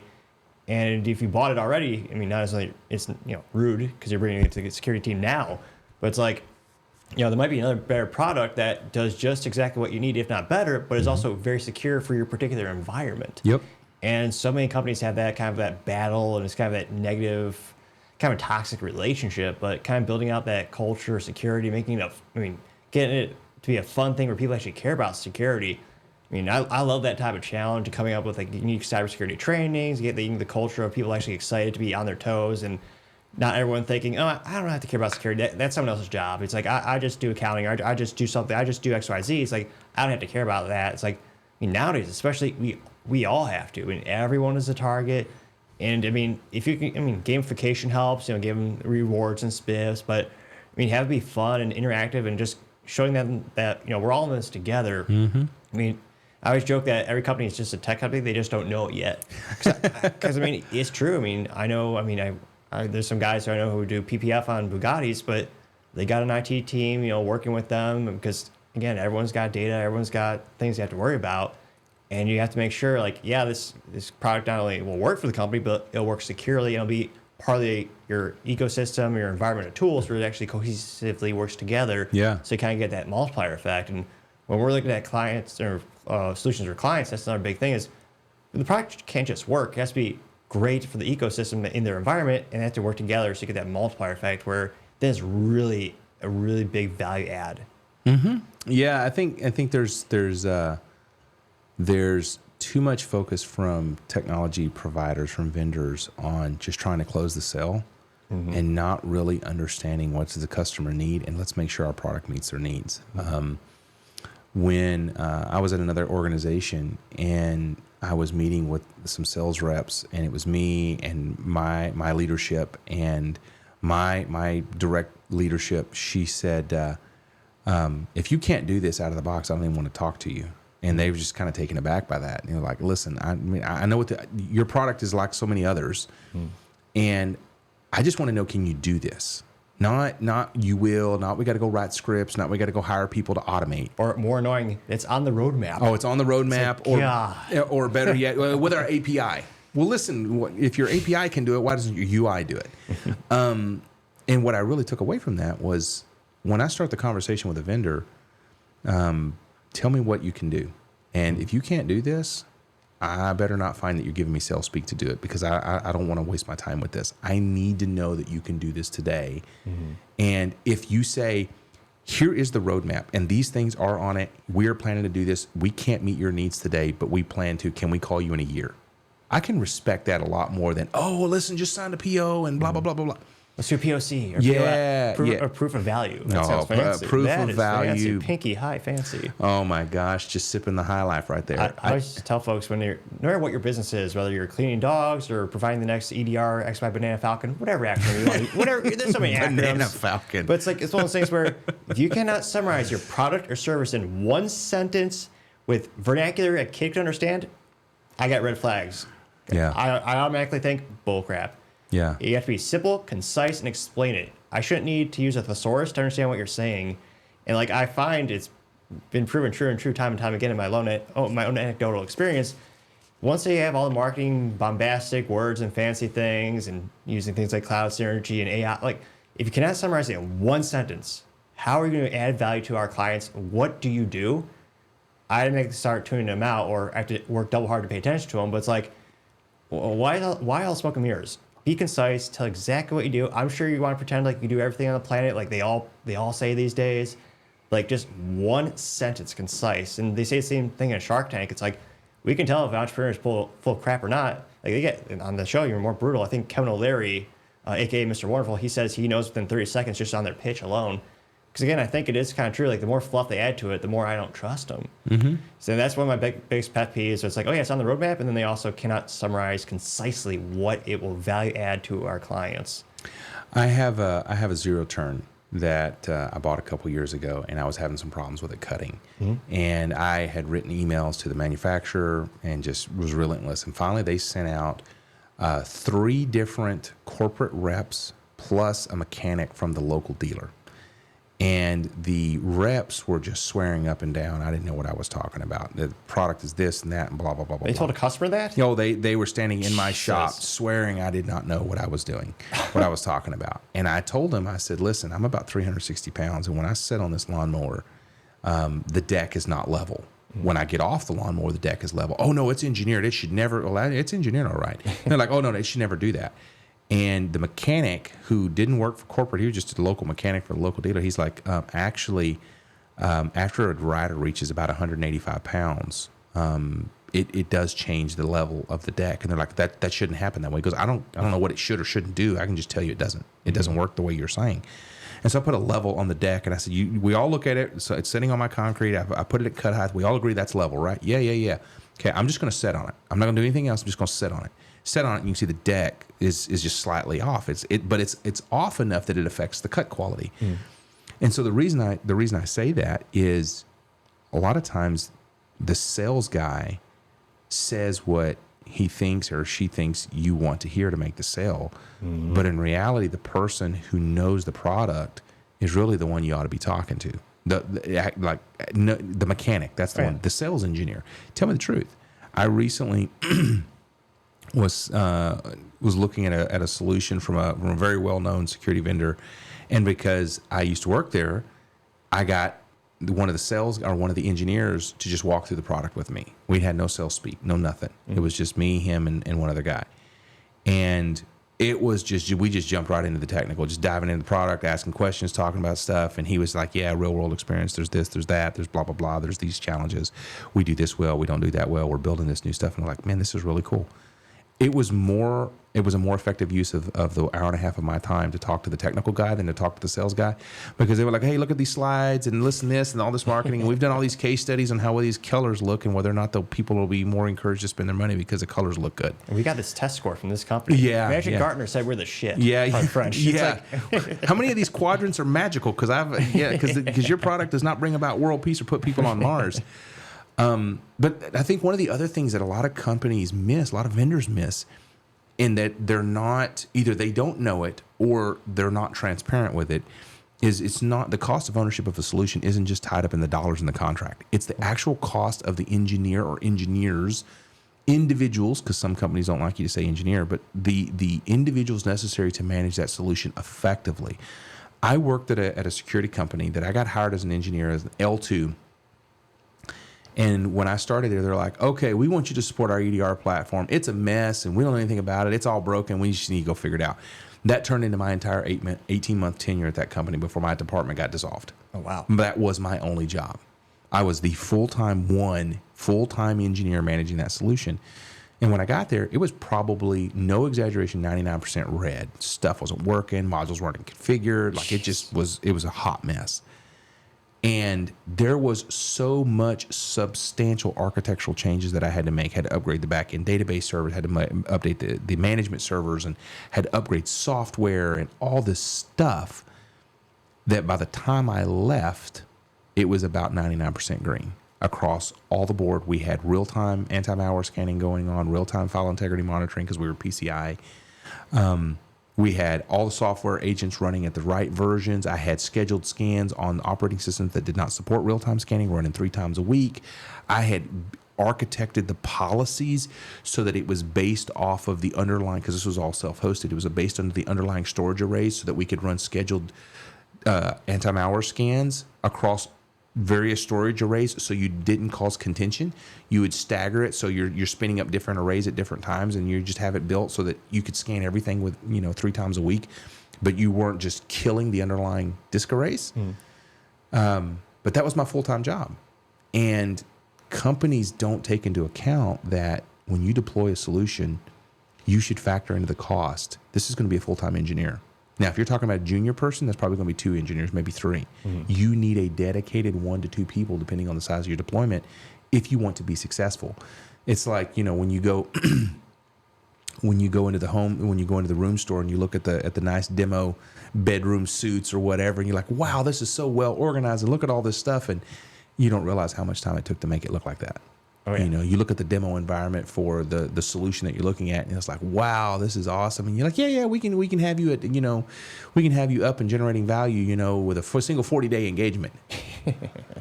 Wait a minute, what? Back to your point about concisely providing value. When you buy a vehicle and you drive it off the lot, you don't need a 40-day engagement to figure out how to drive it. If the salesman or if the sales individual can't show you how to use the features of the vehicle, by the time you leave, you're not going to buy that, most likely. And I think there's a lot of value there in vendors and their sales teams building culture of trust with their customers. Because what's going to happen is when that sales individual builds a culture of trust with that customer, and they sell a quality product, when that individual leaves that company and moves to another company, that person is most likely going to try to build that relationship. It's like, what are you selling now? Well, what are you doing over there? Well, when this contract goes up, well, let's talk. Is it a competing product? Because it's the relationship. It's the relationship with the person. And now, if the product is excellent and it's just been a great relationship, but it's an excellent product that really does meet your needs, then that's of course, makes good business sense to say with a product that works. But people want to work with good people. Oh, yeah. And again, that goes all the way back to developing that culture within your organization. Not just a culture of people within the organization, but the culture of the relationships with the people that you build outside of your organization.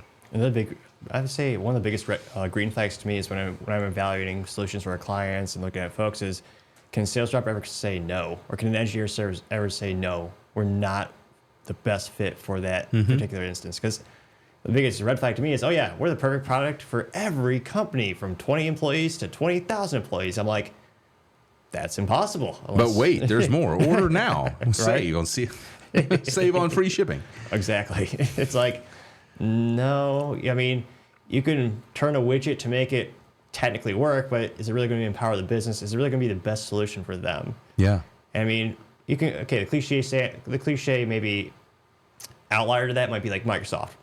But even then, not all their SKUs are going to work for everything. That's correct. That, you know, Lord knows they have a lot of SKUs. my gosh, they have SKUs, and then they have SKUs for the SKUs and license. Oh, you wanted to look at those SKUs, you need to buy a license to look at those SKUs before you can buy that, spend that money to buy that thing. It's like it's another language, basically. Yeah. It's and that is something that I truly did take away from that time that I spent digging into Microsoft licensing, was paying attention to those details in your terms, and that I had no idea that would be a useful skill years later. You know, the almost 7 years I spent at that software company, I learned a lot of things that just felt like, this is so dumb. This is a small company. I can't wait to work for a big company where we don't have these problems, where we spend money and we buy good stuff. And boy, does that not happen consistently. You know, you work for a big company and they may spend, you know, they have to buy bigger products, especially if they're publicly traded, and they got to have, you know, compliance requirements and things like that. You can't, I mean, you shouldn't be buying or not buying things. You buy good tools, but you know, you don't have unlimited budget.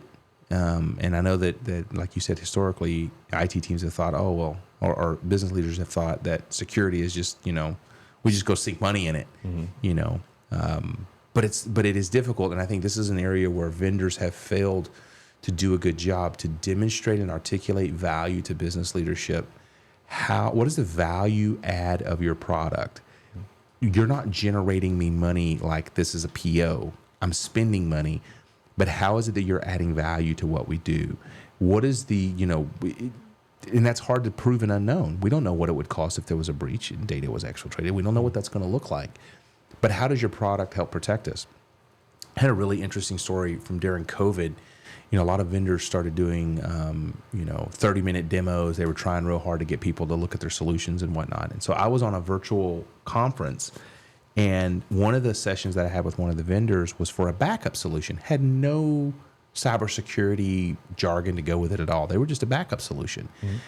And I went through the whole demo, and they said, you know, why are you looking at our solution? I said, I like to just look at different solutions in the space. I said, you never know. I said, I'm in cybersecurity, and you're technically not a security solution.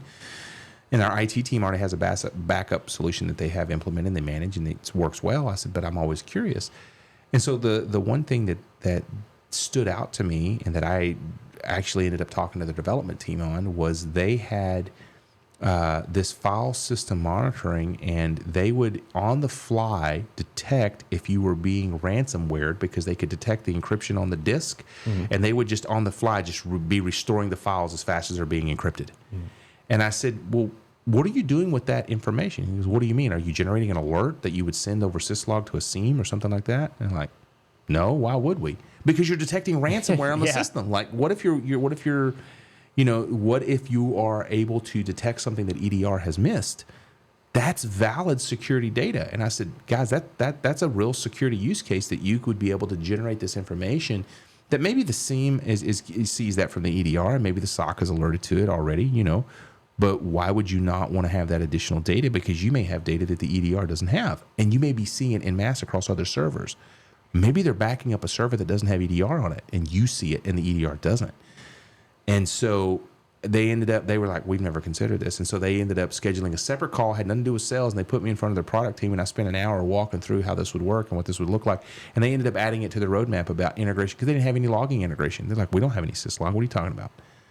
I'm like, we just have a management console. No. You need to ship this data over to a logging platform, and then let security teams know about it. And I said, this right here is a big deal. It's invaluable. Yeah. And so being able to be part of that conversation and contribute positively. And I was like, and I even joked with them. I was like, listen, you guys eventually go to market. You know, I get a little cut of this now. But again, goes back to what I said about how do I contribute to your success. There's no financial gain for me at all to think of some idea with that solution. And if they ever implemented it and they maybe made more money, great. I didn't get anything from that. And I'm not getting paid to even say this. You know, I don't even remember what the name of the company was. But I see problems and I see potential solutions, and whether or not I benefit from it directly, hey, this is really cool. Have you considered this? Have you thought about that? Go forth and do it. Absolutely. It's also a great example of just a different perspective could be life-changing for some folks too. Yeah. It's like they didn't even think of that about that. Now that can be one of their core, core offerings or core, added benefits or value adds of it. Yeah, I mean, back in the day when Windows 7 was coming out, Microsoft had these marketing campaigns, and it was Windows Life Without Walls.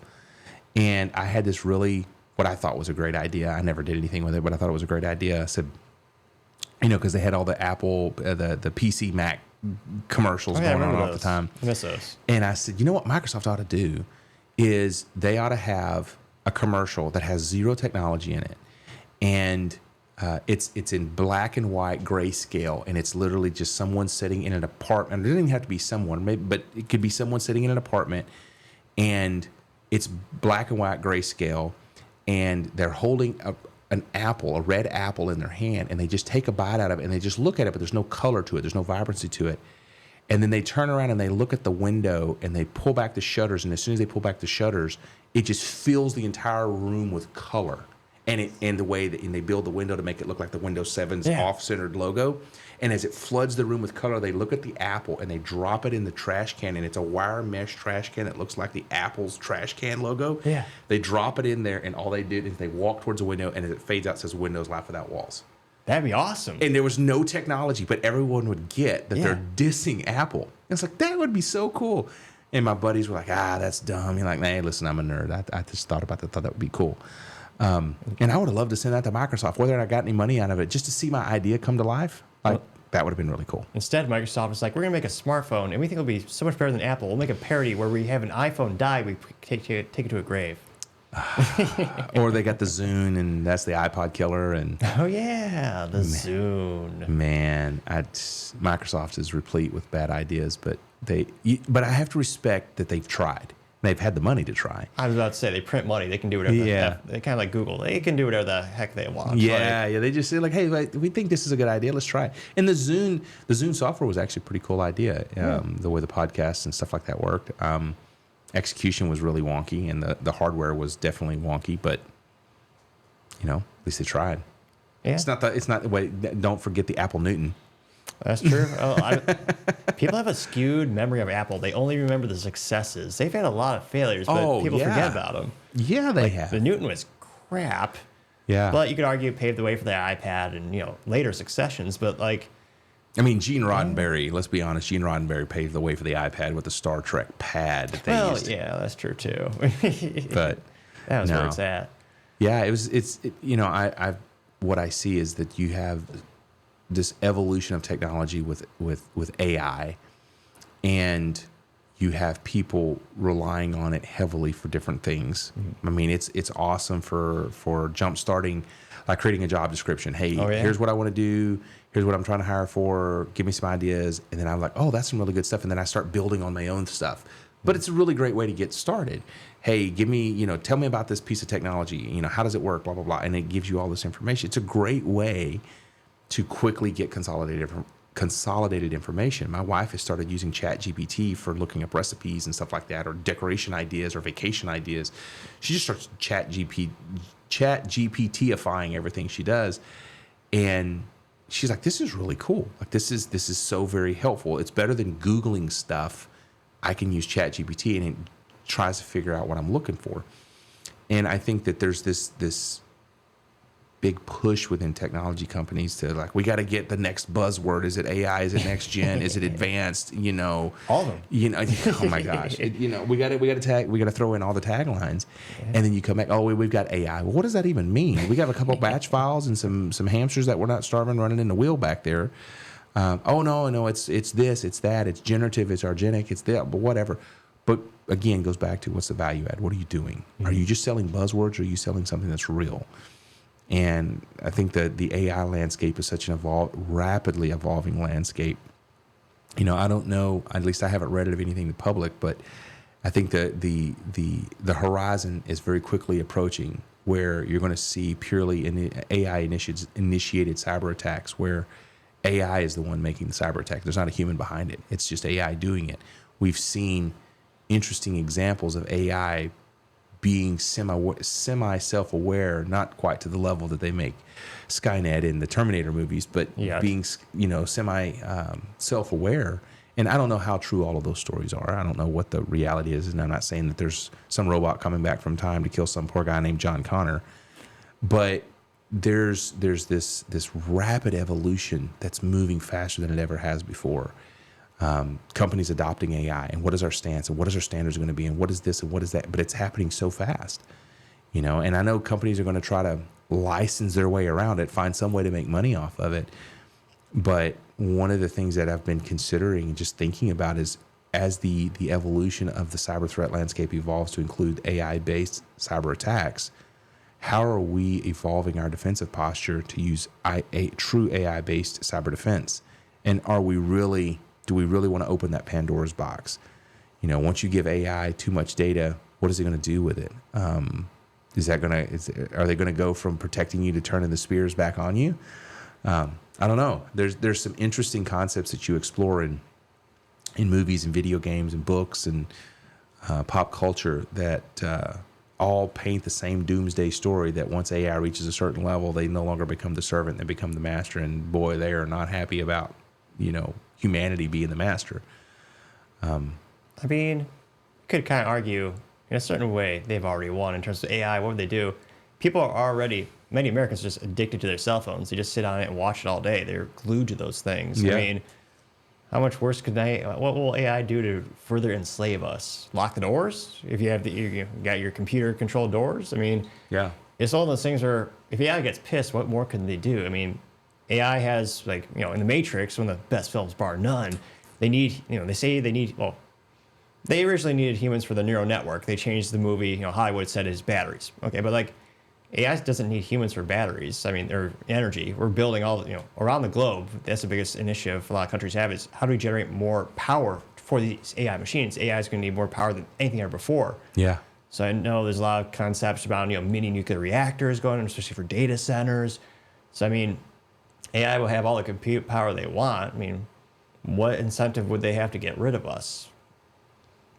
I mean, it'll be interesting to see what it does. I think the biggest threat AI will have from a security and public relations perspective in the short term, like 12, 24, 36 months, is, well, the videos of AI used to be very rudimentary, so comical, it's trash.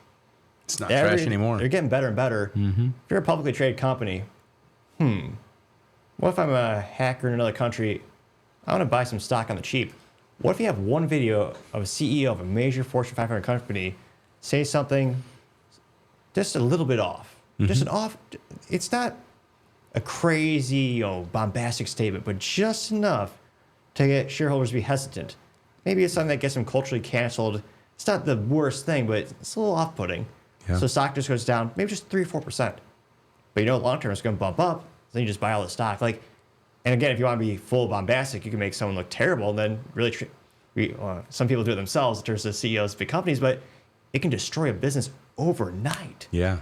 And Intel and a couple of these other big companies are working on counter AI detection softwares where, there's one video software where they saw, someone being impersonated. The only reason that they were able to detect it was AI because they actually analyzed the individual's face and they noticed that a certain color wasn't changing, so the blood vessels actually weren't pumping blood, so it was a real face. That's the only reason they knew, but people watching the video didn't know that. Yeah. They only knew it because of that. So I wonder in our lifetime, will we see some type of a stamp of approval where you're it's AI proof or it's not AI, but then the concern is who controls that stamp.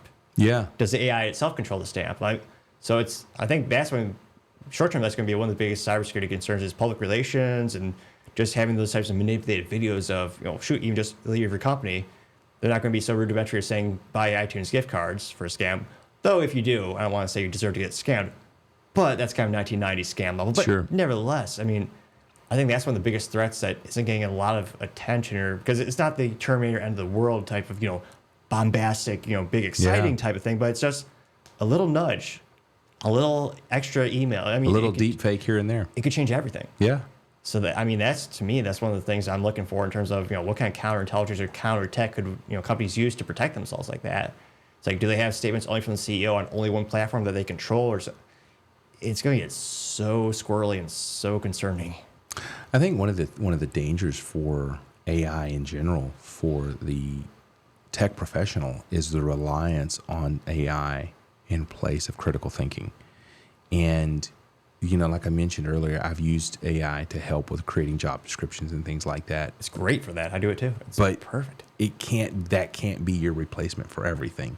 Now, I do enjoy going down the rabbit hole with my wife on ChatGPT and just playing around with silly stuff and creating pictures and images and stuff. And you upload a photo and you're like, wow, that looks really. Well, I was gonna say, if you wanted to have really fun, use Grok.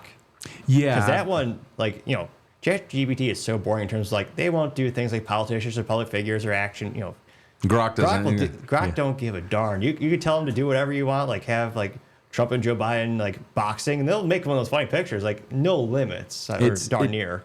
It's pretty cool what you can do with it. And one of the companies I worked at before, one of the leaders there was like, "Oh, we don't write job descriptions. We just AI for all of that." Well, how do you know what AI is creating? Yeah. If it's real, if it's legitimate?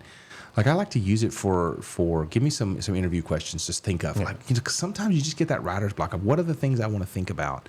Well, it's also great for a base. So you Yes. need if I need Yes. a new firewall installer, something that's more, again, not that they're professional or rudimentary, but something that's more specific where that AI can get 90% of that job description done in less than 2 seconds. I'll do that, and then you'll actually tweak it to make it more specific to the instance or your use case. I think that's a big time saver. We'll do 90% right off the bat in under 2 seconds, copy paste. I think that's a great use case for it. But yeah, when it's more nuanced, you still need that human intervention. We still have jobs for now. yeah, and I think this is true for the old school generation. Even those professionals who are older than I am are the ones from my time and maybe a little bit after, where you cut your teeth in an age where there was no Google and there was no YouTube. You ask people, you talk to people, you learn through trial and error. I said it earlier. I had to reinstall Windows XP so many times. I hated seeing the install screen. Really? Oh, it was miserable because I was always messing up something. But I learned how to do it. And one of the things that you take away from that is you develop this sense of where problems are. Sometimes you look at it and go, I think the problem's over there. Well, how do you know that? I don't know. It's my gut. It's over there. It's like asking a plumber, hey, where do you think the problem's at? And well, it's leaking over here, but what happened was blah blah blah. Or you hear a sound, and they're able to very intuition wise just kind of work out where they think the problem's at. And if your whole reliance on critical thinking is on something that generates content for you, not you thinking about it first, you deprive yourself of developing that mental muscle. Years ago, before smartphones and GPS, especially in the Dallas-Fort Worth Metroplex, they had this map book called Mapco, and it was very unique to the Dallas-Fort Worth Metroplex. And it was a book. My mom and dad had one, and it was a book that was very, very detailed maps of Dallas and all of the surrounding cities and towns. Of course, it was smaller back then, but anytime my mom would drive in Dallas, she'd be like, I got to have my Mapco. And she would use it whenever she was trying to figure out where to go in some part of Dallas she'd never been before. But she knew where to go. She would learn the map. She'd learn the road. She'd learn this, go here, go there. The big thing that's changed between now and then, and this is where I rely heavily on GPS, isn't for me to figure out how to get there. If it's a place like driving around Dallas, I know where to go. But what's the traffic look like? That's the big thing, is because the source and destination is the same, but the path to get there can dynamically change based on traffic volume. And we all know Dallas-Fort Worth traffic is an opportunity for character development. And exercise if you have a stick shift. Oh, yes. Your left leg and your right arm, and they're quite muscular. But it's building that mental muscle of knowing how, remembering the directions and how do I get here and how do I get there, instead of always relying on technology. That's really, really important. And in the U.S. Navy, you've got GPS for navigation, but being able to navigate with a sextant and a compass is a skill set that not a lot of sailors possess. But when technology fails, how do you work without that? So, like when you're troubleshooting, do you always just go to Google and start asking it questions, or do you think about the problem first? And the ability to think about the problem and potential solutions, you only get that mental muscle by fixing problems, by breaking things, by tinkering, by inherently being curious about how something works. Hey, how does that firewall work? How does stateful packet inspection work? How does that IPS work? How does this web application firewall work? Where does it fit in the stack? How is this database clustered, and how is data coming into it and out of it? What are the APIs that we're using? Is there a way that we can secure that more effectively? Well, how does the underlying proxy work? You've got to be inherently curious about those things. And when I'm asked, when I talk to HR about building a job description, or I talk to, other non-security teams, and they're talking about what am I looking for in a candidate, in someone, is the first thing is, are you inherently curious about why something's not working right, or how to do something? I can teach a lot of things, but I can't teach you how to be curious. You got to want to. You got to be interested. And when I look at my two boys, my youngest son is very similar to me in that he's curious about things. My oldest son is not. And I've told both of my boys, listen, I don't expect you, nor do I have this idea that you have to follow in my footsteps for me to be proud of you as a son. My oldest son has been into weather ever since he was a little boy. He wants to be a storm chaser, he wants to be a meteorologist. I'm like, that's a lot of math, and boy, that's putting your life on the line quite literally for your job. But son, if that's what you want to do, go do it. Like, I support you. That would be awesome. I'd love to hear about your war stories and maybe go ride around in a car with you, but I don't want to die in a tornado. My youngest son, I don't know what he wants to do, but neither one of them have demonstrated an inherent interest in technology the way that I had. And that's okay. But my youngest son is interested in stuff. He likes to build with Legos. I love to build with Legos. I got a huge collection of Legos, and I'm fixing to be 43 years old. And I will buy myself Lego sets and tell my boys, like, this is for daddy. This is not for you. What's your favorite set? So I have the Ultimate Edition Millennium Falcon. The one that's the size of a... Oh, yeah. It's huge. Is that 10,000 pieces, or what? How many is that? It was... It's more than 10,000. I think it's more than 10,000 pieces. 15,000? I can't remember. It's a lot. It's a Jeez lot. Louise. It's many thousands of pieces. Many thousands of pieces. I can see Nick over here Yeah, on the other side. He's waving his hand. And he's is it 14,000? How many is it? It's pretty close to 15,000. Yeah, it's 14,900. huge. Holy smokes. And so I bought it. So I had told my oldest son, I said, listen, if you save up through birthday money and all that, $400, I will pay the other $400 plus tax, and we'll build it together. And my son saved up $1,400, or saved up $400. I was going to say, inflation's not that bad yet. Yeah, no, that's not that bad. But he had saved up the money, and then Lego had them on back order. They weren't available, and he's like, eventually that money was burning a hole in his pocket. So he spent it all, and finally it came back on sale, and I bought it. I spent $800 on it, and I bought it, and I brought it home. He's like, all right, Daddy, we're going to build it. I said, no, sir, I told you to save your money and wait. You didn't wait, so this is mine. But I have the original Lego set that my dad bought me in 1988. He bought me a Technic little biplane with a propeller and all that, like less than 600 pieces. But that was a huge set back then. Yeah. And I remember him buying that for me and him saying, son, I want you to do something that engages your mind and pushes you. I couldn't hardly build that. I was so frustrated, and my dad had to build most of it for me. But I never had a lot of money. I would always, birthday money and stuff. So I'd buy myself little Lego sets. And for Christmas and birthdays, my dad would always buy me a big set. Yeah. But I have every Lego set I ever owned from a little kid. I have all the original instructions. And about 8 or 9 years ago, we went, my wife and I, we took our boys and we went on a family vacation. We went to Legoland in San Diego. Nice. And at that point, it'd been like 20 years since I'd bought a Lego set. Really? And I just, I got married and kids and life, responsibility. Yeah. And so I had all my Lego sets that I had them in storage in the cardboard boxes, in the original boxes. And termites got into the in the cardboard boxes. No. Ate all the cardboard up. And when I picked the box, I didn't know this. When I picked up the box, that's going to be heartbreaking. I gathered up all the Legos and I just put them in a plastic tote. Because the termites aren't going to destroy the plastic. But I picked up everything. They had chewed up some of the manuals and stuff like that. So I had them setting in a tote for probably, 5, 6, 7 years. I was so like, I'm not messing with this. Because it's like 20,000 pieces. And I wasn't sorting through all of that. Yeah. So I get to the Lego store and I see a couple sets. And I'm like, man, those are $250 a piece. And my wife's like, you never buy yourself anything. Buy one. So I bought one, and I texted a picture to my dad, and I said, look what I just bought. And he's like, I want you to buy, and he calls me. He's like, son, I want you to buy me a Lego set. And he goes, I just want something from the Lego store. And so I go back in the store and I take another picture. And the set that I bought was this Lego crane Trek that was like 4,100 pieces. And I went back in there, and they had this yellow kind of this excavator, like rock excavator set that was like 3,900 and some change pieces. And I took a picture of it. I said, what do you think about that? And he's like, man, he said, I want that. I said, Dad, that's a $250 set. He goes, I don't care. I want that. So I bought two of them. And so I walk out with, almost $1,000 worth of Legos, and I hear some dad going, man, you cashed out. And my boy's like, Daddy, what are you going to get us? I'm like, here's your little $5 set. Thanks. And so I did. I bought them like a little $20 set. I was like, Daddy's getting something. Yeah.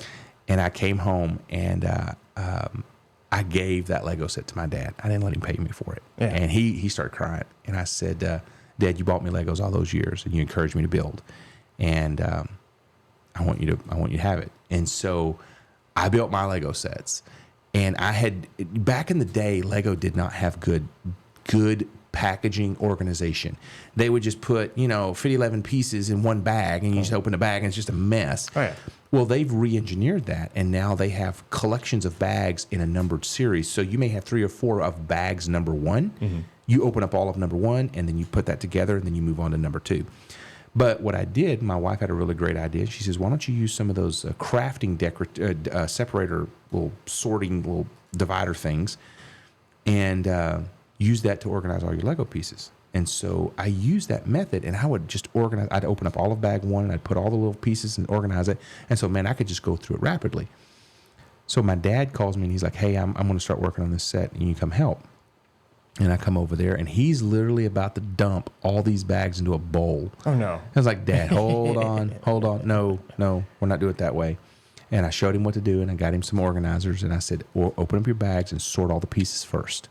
Put all the like pieces together, and then just start working your way through it. And I said, Dad, I'm going to tell you, you need to pay attention to the orientation of the model on the paper and how you are building it, because you will get this backwards and you'll mess it up. And I'm telling you, these are complicated. And if you mess it up and you don't realize it until 400 or 500 steps later, it's going to be a lot of work to fix it. And he was getting frustrated. Of course, he's in his 70s trying to build this. And he was like, I'm going to do this. I'm going to do this. And I had already built mine, and I told him, I said, Dad, you really got to pay attention to this. Like, it's not real obvious. You got to pay attention to the detail. Look how this is positioned. Look at the orientation. But it took him a couple weeks, and we got through it. But I have loved building with Legos. My wife and I, we bought a nice china cabinet that we found on Craigslist for $150. This is a $3,500 china cabinet. We did not know this until after the fact. Oh my God. It was brand new. Brand new. There was nothing wrong with it. Never even put china in it. And we get it home because we bought $150. And I got it home. I was like, man, this is super nice. Like, this is really nice. $3,500. Jeez, $3,500 cabinet. So find of the year. Oh my gosh, it was fantastic. And so we get it home, and I fill it full of Legos. And I've got all these Legos from my childhood. And then my wife was like, this is kind of dumb. I'm not really into this. And then she saw Lego released a Christmas gingerbread set, a little gingerbread house set. She's like, I think I'd really like to try to do this. It's like, okay, let's do this. Hell so yeah. bought her a little $100 set. She gets over there, and she's like, this was a lot of fun.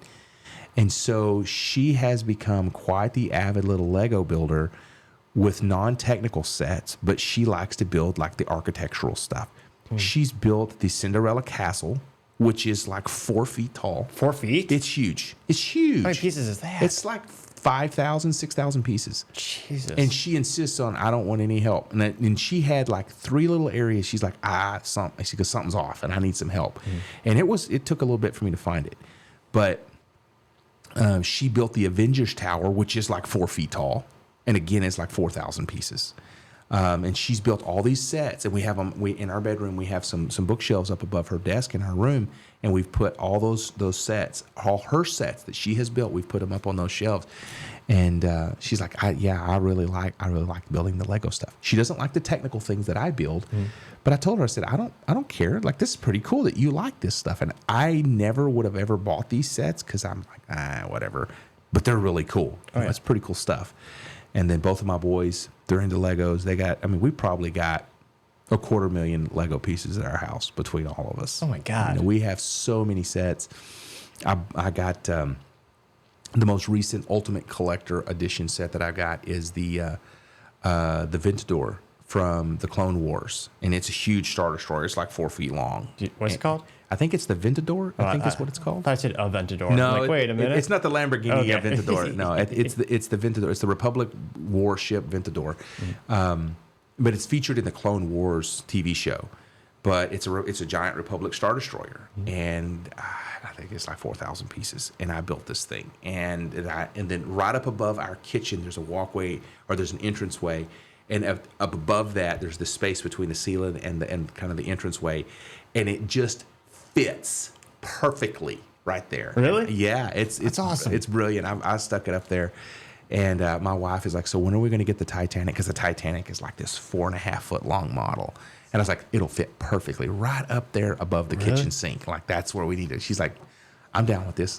For my wife to be okay with decorating. That's awesome. Here's a Lego set there. There's a Lego set there. Like, that's totally awesome. And out of curiosity, I know it's controversial in the Lego community. What are your thoughts on gluing or not gluing? Because that does, when you got a 4 foot tall tower, it keeps it nice and taut, and keeps it all together. But then you can't use it for any other fun projects. I have never glued a single Lego set that I've ever built. I think that if you're probably going to be a collector and you build and you never plan to take it apart, that makes sense, to build, to glue. I never have, just because, I know that practically one day I may need to take all these things apart and put them in boxes. And I really dread that day because I don't have all the original boxes, because that's just impractical to keep all of that. But I've never glued anything. I think the Lego movie was really great about the Craggle and gluing it. That was a pretty cool concept. But I've never have glued anything, and I think for those who want to do it, it makes sense. I'm not for it or against it. It's just never been something that I've ever wanted to do. And is there a set that you got your heart set on, or the kind of set that got away, or? Man, so they had an Ultimate Collector's Edition Death Star that you can't get anymore. Not from Lego anyway. You can buy it online, and I think it's like $4,000 or something. I've got a buddy with 3. 4? That sells them. Oh, Well, let's talk. Yeah. Because some of the sets that you can get today, the big sets and stuff, like they didn't have anything that big when I was a kid. I know. I mean, back in the day, the most advanced thing, like I remember the medieval themed ones, and I think the quote unquote the biggest set was one that came with the molding where you built the Castle of Ponds. Yeah. You had that 3D molded plastic plattered. So I remember that biggest set was like $100. That was as big as it went back in the day. Now it's like most hobbies. There's no limit. No.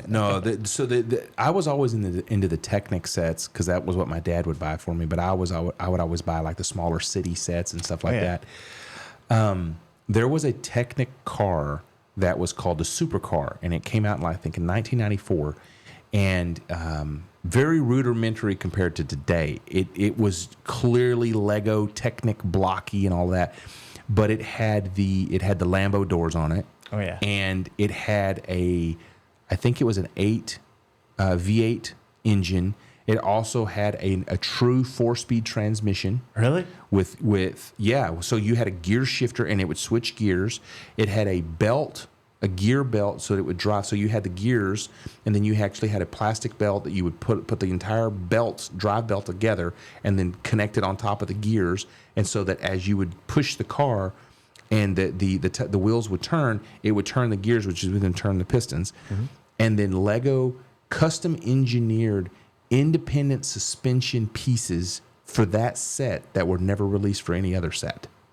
They were custom, like it has this independent suspension because when you turn the wheels, the front wheels turn and the back wheels turn. Yeah. And it's very, very unique car. They never made any other cars like that. I wanted that for years. And of course, it hasn't been on sale since 1994. And about 5 or 6 years ago, I found it on eBay. And I bought it for like $250. That's it? And it came in the original box. And it was missing, I think, 1 or 2 pieces. And there's plenty of Common brick. pieces. Yeah. And they were just simple like plates and stuff. Now, you can buy those all day long. But kind of tying back into the whole story about my Legos that got, eaten up by the termites, what I found through the whole process of rebuilding all my stuff and cleaning them up is if you use hydrogen peroxide and OxyClean, you mix that together and you put your Lego pieces in it and you set it in a glass bowl in front of some sunlight and you just stir it. It will bring the epoxy shine and polish back to the sets. And the old polymer for the white pieces was this plastic that yellows, just yellows with time. Yeah. Yes.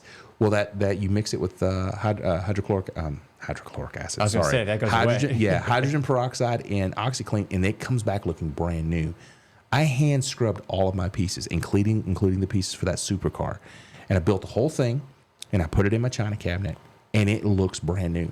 That's awesome. Looks just like the day it was if you bought it brand new. But I think my Millennium Falcon's probably my favorite one. I've got in my office. I've got, and I was showing you some pictures of this earlier. But I've got some shelves along the top of my ceiling, where I've got some of my Technic sets. I've got a big D9 or D6 dozer. That's my favorite. That's one of my favorite ones. Those I've got things are two Bat tumblers, two Batmobiles. I have the Bat Tumbler from the Dark Knight series, and then I have the Batmobile from the Batman movie with Robert Pattinson. I have a bunch of race cars. I have the green Lamborghini. There's now multiples of these Formula One racer cars, but I have one of those. And then I have the Liebherr. I think it's Liebherr is how you pronounce it. The Liebherr 9000. It's a giant excavator that is Bluetooth controlled from an app on your phone. You pair the motors to your phone, and then you fully control it. That's awesome. It's so wicked cool. So wicked cool. I think it's so cool. For me, the one that got away was, of course, it's out print now, but they had an orange Porsche 911. Mm-hmm. I remember that. And of course, now it's going for like $1,500 plus on eBay. It's like, is it really worth that much more just for the color and a little bit of aesthetics? Like, probably, but I still want it someday. Yeah.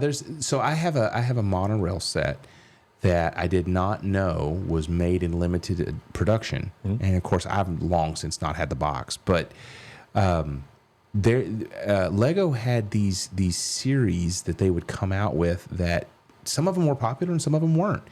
And this was one that was kind of like it was a space theme, but it was a little bit like asteroidy space theme, where it was like lunar moon exploration. Was that the tubes and the pump where you have the figures shoot through it too? They might have had one that went along with that. This one was like a monorail set that. Truly does. I mean, it has a monorail, it has this track, and has all these little pieces, but it's like you're sitting on a moon lunar landscape. And that's the only one of that series that I ever bought. And there wasn't a lot that went with that series. There's only like a couple of sets. Well, I bought that one, and apparently that one's a collector's item that I didn't even know it, but it's actually quite expensive to find it and to find it intact. And I have the entire thing, and I have it built and set up at my house. Because I've never lost any of the Lego pieces. My parents were all like, "You are not losing the Legos. This costs too much money." I was about to say. Yeah, very, very expensive. Very expensive stuff. That's awesome. But yeah, I love me some Lego, some G.I. Joe. Man, that was my childhood. You still have to go shooting? Oh, I still love to go shooting. Yeah. I don't have as much time to go shooting like I would like to, but absolutely that the first time you and I met was at the helicopter shoot. That was legendary. That was absolutely gotta do that again fantastic. soon. I would love to do that again. I've told people about that because they're like talking about vendor events. Oh yeah, we went to this. We went to Top Golf. We went here with it. Well, I went shooting out of a helicopter. You did what? Yeah. And I tell them the story and then how I met you and all of that. They're like, that is so wicked cool. And I said, yeah, this guy gives away flamethrowers too with a purchase. With every IT purchase with Picatinny rail adapter. Yeah, I've told so many people about that. And I've got one of your, you make custom swag to try to get, that you'll drop off and at potential customers. And so at a company I was working at, the CISO came up to me one evening. He's like, "Hey, I've got this thing here. You want it?" And I just looked at it, and it was like two Dell PowerEdge covers that you had glued together and made a clock out of. Yeah. And I had it setting up on my desk at work for the longest time, and I just thought, oh, that's pretty cool, And then when COVID happened and we all moved to work from home, I took all my stuff home. And so I've still got that Power Edge clock. You still got it? I still got it. And it's sitting up on top in my office, up on top of the bookshelf. Every time I see it, I think about, hey, because I didn't know anything about topping technologies. Yeah. And I remember the first time that you and I were talking, I was like, wait, topping technologies, where have I seen this before? And I went and got the clock. And I was like, wait a minute, this is the same company. But yeah, I've held on to that because I like kind of unique, different swag, you know? Oh, yeah. Yeah, you Appreciate know, it. Power Edge covers. That's an interesting idea of making some swag that nobody else is going to have. So When you sent me that picture, when you still had it, I'm like, that warmed my heart. Like, because I always wonder, because I've made so many throughout the years, like how many just get thrown straight into the trash bin. yeah, Like, yeah, we used to do, we still do, to a certain extent, like free IT recycling, just so I can get more stuff to turn into clocks. And that's what Cisco's best for, actually, is those old Cisco phones. They make great clocks, by the way. Just drill. I actually took apart 500 or something. And I actually counted, like, there's 38 screws per, they're really robust, 38 screws per phone. Like, I'd have 2 power drills because there's 2 different size screws because, of course, they're stupid like that. But, yeah, part of me actually kind of like taking them apart. But, yeah, I need to find another IT recycle or another phone project just to get the free phones. Because, again, I mean, phones are trash after the project because you get, resales nothing and you give away when you buy a new thing. But yeah, we always like to do unique, fun, differentiating marketing things. I think the PMags are probably the most popular thing that we give away. People love those things. Not people on LinkedIn. They got really upset when I put those pictures up there years ago. yeah, Because the thing that annoyed me was the categorize in which Microsoft technically used to ban the post. Because like I had 4 different designs and, colorized logo versus non-colorized logo. Yeah, because folks like, hey, what design do you like best? Vote with the different like options, and whatever you like best, I'll order a batch of those. And Catholic comments are just vitriolic, very upset, which it's a standard capacity, magazine. But yeah, then Microsoft banned it, said it was spam. It's like I wasn't selling them; I literally give them away. But fine, Microsoft, the parent company of LinkedIn. yeah. But yeah, we always like to do. Scars and cybersecurity is another fun thing we like to do. Shoot full auto suppress security fear is another big fun one. But yeah, anything to be unique, have fun, make cybersecurity fun and entertaining, and make it so you actually want to learn about new solutions and new services. Because again, you got to cut through what I call the boring BS. Because so many, everyone does like Topgolf. I refuse to pay for another one again because they're so utterly, I think, wholesomely ineffective. But it's like there's so many cliche things. How can you really cut through the boringness of the mundane things in life and really have fun and make memories that just. I'm not a hard seller. Like I'm more laid back. I just want to have fun and get to know people. And when it makes sense, team up. Yeah. I think there's been a lot of talk over the years about not having good representation of of women in technology and in cybersecurity, and I think there's no shortage of need for talent, and quite honestly, it doesn't really care what your background is or where you come from. I've worked with some amazing men and some amazing women and individuals from all over the world and different beliefs and different ethnicities and different countries. And it doesn't really matter. And I think the appeal of the unique kind of ways, the things that you're talking about shooting and other stuff that's just not your typical corporate sponsored event, it engages people in a different way. Kind of going all the way back to the gunnery sergeant that I was talking about earlier. We had a team building exercise one time with the cybersecurity team and the marketing team. And you can't find, generally speaking, two diametrically opposed groups of people. Generally one of them is more extroverted, one of them is more introverted. But he was an archer instructor, and he competed in archery. And so he took us over to an archery place over there in Richardson. And he said, we're going to go through an hour-long archery training class, in which we did. And they provided barbecue for us. It was a great experience. He's like, okay, now we're going to do archery target practice. And he went through and showed everybody how to shoot and how to handle the bows and what to do and what all the terminology was and all this kind of stuff. And then the last thing we did was archery tag. And so they bring out these bows that have low draw weight, and then they have these giant long arrows with a giant foam tip on them. And you can barely shoot them like 15 feet. You got to arch that thing. But we shot at each other. It's like paintball, but with these arrows. And he's like, you got to really be trying hard to hurt yourself with this. Like, you got to really be trying hard. But there was a line down the middle. You can't cross the line. So, we'd sit there, we'd run around, you shoot, and just arrows flying everywhere. But we did that a couple times. I mean, to your point about something different and unique, how many times are you going to go out on a corporate event and shoot arrows at each other? That's true. You know, and I still remember the marketing folks were like, I don't really know about this. And then by the time we were done, it was like Rambo out there. We're just having so much fun. And we had men and women there, you know, and it was great. And being able to appeal to a larger audience that, you know, it's not just, technology is not just, you know, the bro fest. And if you have a company that truly wants to bring the right talent in, then you're going to bring individuals from every walk of life. If it's the right person, they're the right fit, and they want to get with moving forward in the technology space. I always tell people the smartest companies take every single resume. They don't remove some. So I always tell folks, you want to build the best business, you want the biggest sample size perspective, new hires, take every single resume, pick the most qualified. Yeah. One would think that'd be not controversial to say, but I always think, give everyone equal opportunity. Get every single resume. I have worked with some excellent leadership from both men and women. And I've had excellent coworkers, both men and women. I've had the reverse of that excellent experience from both men and women.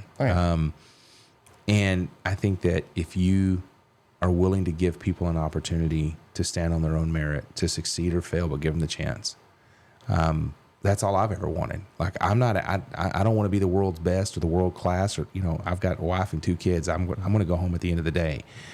I'm not going to sell my soul to make this happen, but give me the opportunity to succeed or fail on my own merit.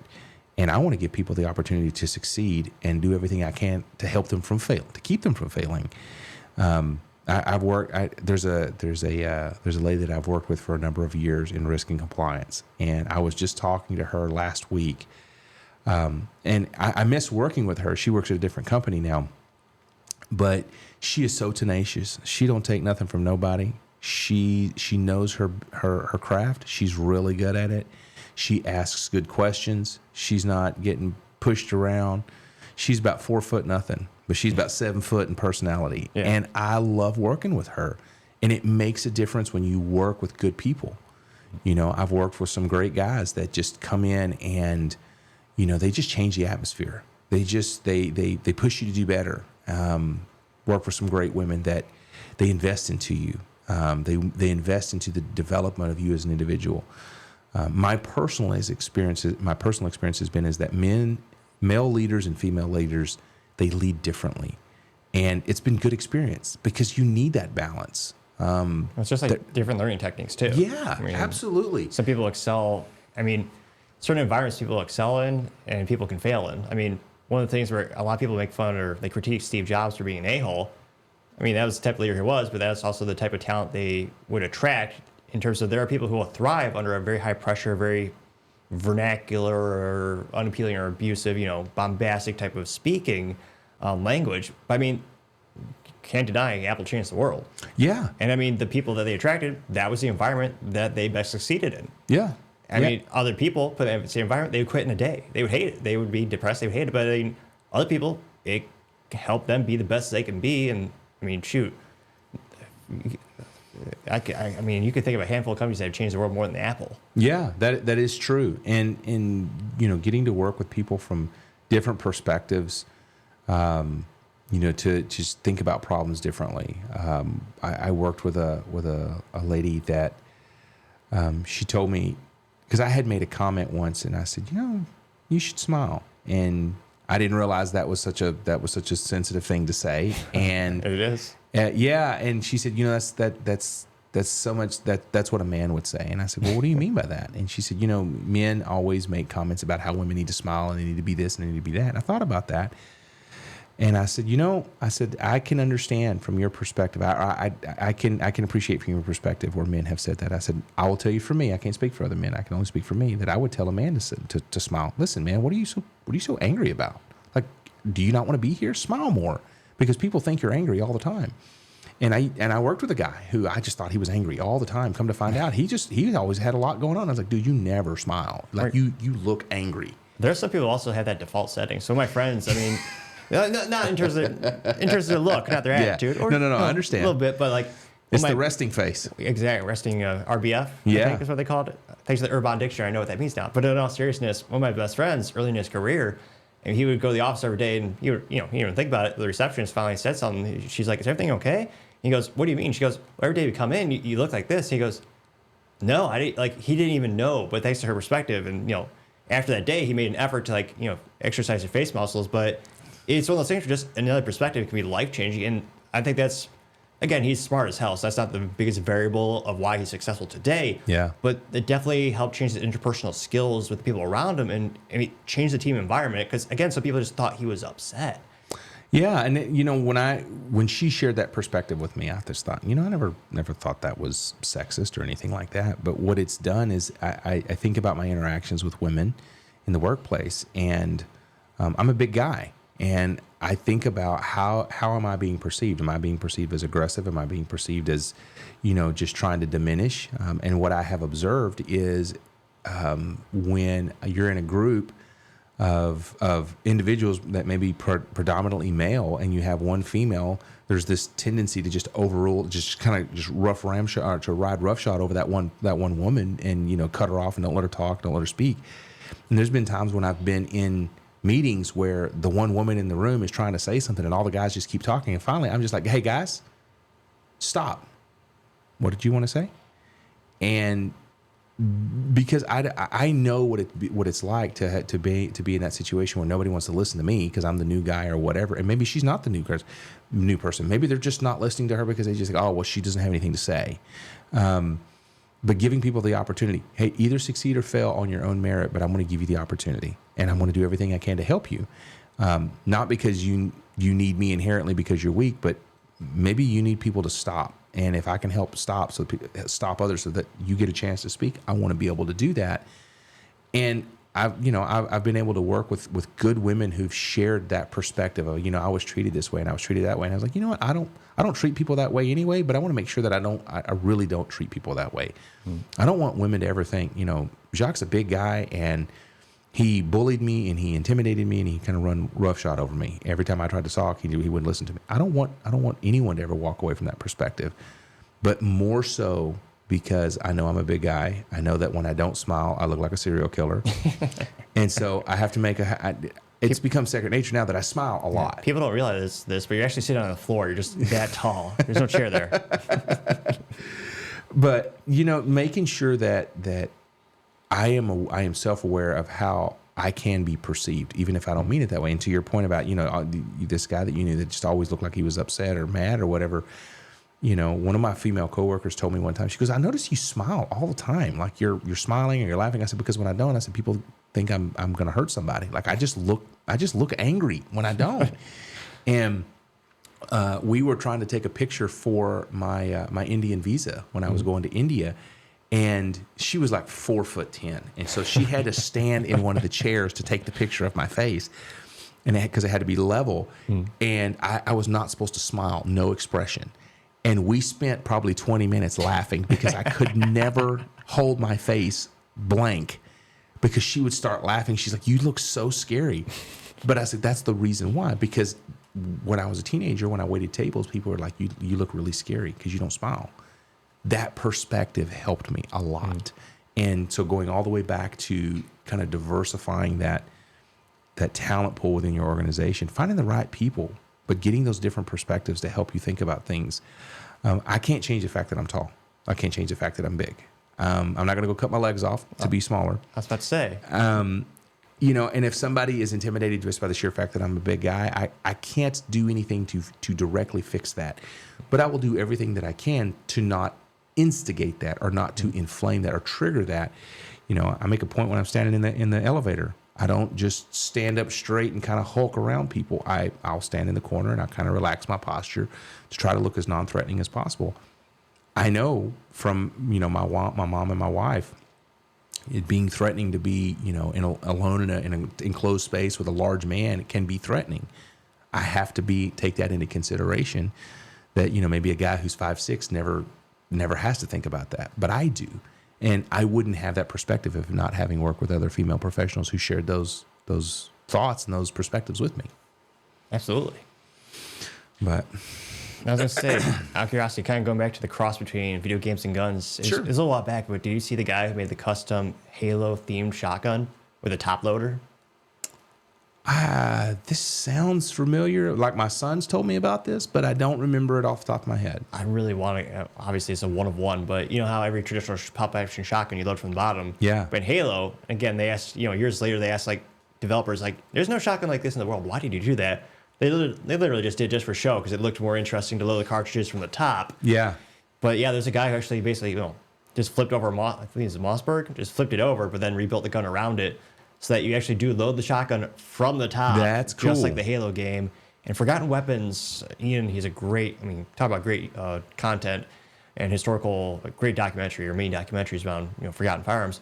We actually got a hold of it and they auctioned it off like years ago. And it's kind of finicky because, again, it's a one-of-one custom fit. But, like, man, talk about something where I'd love to have the opportunity to play around with one of those things. I would love to have, if I could choose any kind of movie gun, I would love to have the what was it called? The pulse rifle from Aliens. Oh yeah, the one with the numeric ammo counter. And, and in Aliens at the very end, the character by Sigourney Weaver, Lieutenant Ellen Ripley, she takes a flamethrower and she duct tapes it to the pulse rifle. Yeah. And then she takes. She puts in all the grenades and all of that, and then when she goes down there to rescue Newt from the Queen, she's got this gun, and of course you can't see it on camera, but off camera you've got your little flamethrower over there, and I think about that, just duct tape that to an AR and have a grenade launcher, stick that on there too, and you have your Aliens gun combo. But if I could ever have a gun, I think that one or the smart rifle from Aliens, which they don't really show it a lot, but it's the gun that they carry, that they hold out, out in front of them, and it's tied to a motion sensor that automatically tracks, and so it would automatically adjust. So that's why it was called a smart gun. And you could auto aim basically at the aliens when they were coming at you. And they don't do a good job of showing that in the movie, but in the games, that's how that gun works. That would be a pretty cool gun to have. That'd be awesome. That would be very, very cool. Of course, I don't know how that technology works and where the ammo's at, because that gun has such a high rate of fire, but it has no ammo. But still.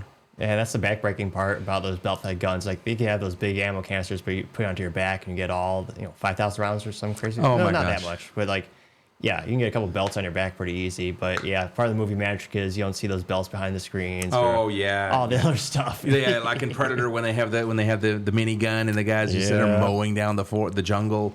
How much that ammo would have weighed? Oh, yeah. That is a tremendous amount of weight. But exactly. Would you ever want an NFA item like an actual grenade launcher? Or? Oh yeah, it'd be absolutely cool. I don't know. I have no practical use for that, but yeah, I blow up something accidentally. I know for sure. Practical use? You're an American. What do you mean? Well, even where I live out in East Texas, if you start launching grenades at stuff, the cops are eventually going to be called on you, because I don't have any place around me that's got no neighbors. Oh, okay. I'd have to find some place where there's nobody around. But when you and I went shooting out of the helicopter, I shot the AR. I did not shoot the saw. Oh yeah, but the saw, had like 200 rounds, and it was full auto. So if you weren't careful, just you're out of ammo. It's the fastest legal way to spend money. I'd love to get a transferable full auto machine gun, but it's like they're so prohibitively expensive. It's almost, in terms of like cost, it's like, if you want to, again, for the folks who don't know, because the NFA Act of 1934, which might be repealed before I die, who knows, but if you want to buy a short-barreled rifle, short-barreled shotgun, machine gun, destructive device, you can if your state allows it, but you have to be $200 tax stamp, photo, and a bunch of other BS processes. But it's the thing where if you want a machine gun, because it had to be registered and manufactured before 1986, thanks to Reagan, that means the sample size is so few, but the demand is so high. An AR-15 that should be $1,000 is $32,000 for a transferable full-auto machine gun. Yeah. However, for less than $5,000, you can just start a firearm company, get an SOT tax, and make your own. Now, granted, there's, got to do it the legal way, because if you break that law around the NFA Act, it's $250,000, 10 years in jail. High stakes. But, like, for $5,000, you can start a business and just make one, or get a demo letter for your local police. Again, it has to be part of that business, and your goal is to sell it to local law enforcement, yada, yada, yada. But then it could be post-1986. So, like, I always debate, like, if I had the money for, full auto, $32,000, would I want that just so that could be transferable? So, eventually, if I'm privileged to have kids or family, they would get it when I die. Or do you just start another business and then, make some law enforcement sales, make a little money, and then also have the privilege of owning those items for not absorbent amounts of money? I always debate that. I mean, I love a grenade launcher. I mean, it's one of those things where it's so highly regulated. The issue is always, and it's fascinating, I'm talking to a guy who owns a company that does this.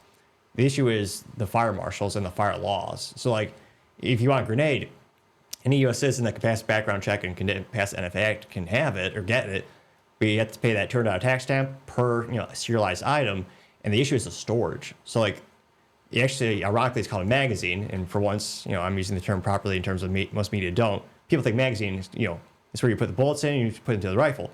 In the context of explosives, a magazine is basically a glorified safe that costs thousands of dollars.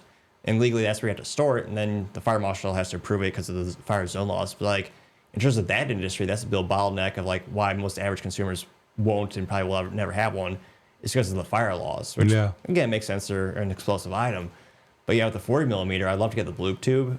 Those are pretty rudimentary in terms of, pay your tax stamp, buy the item.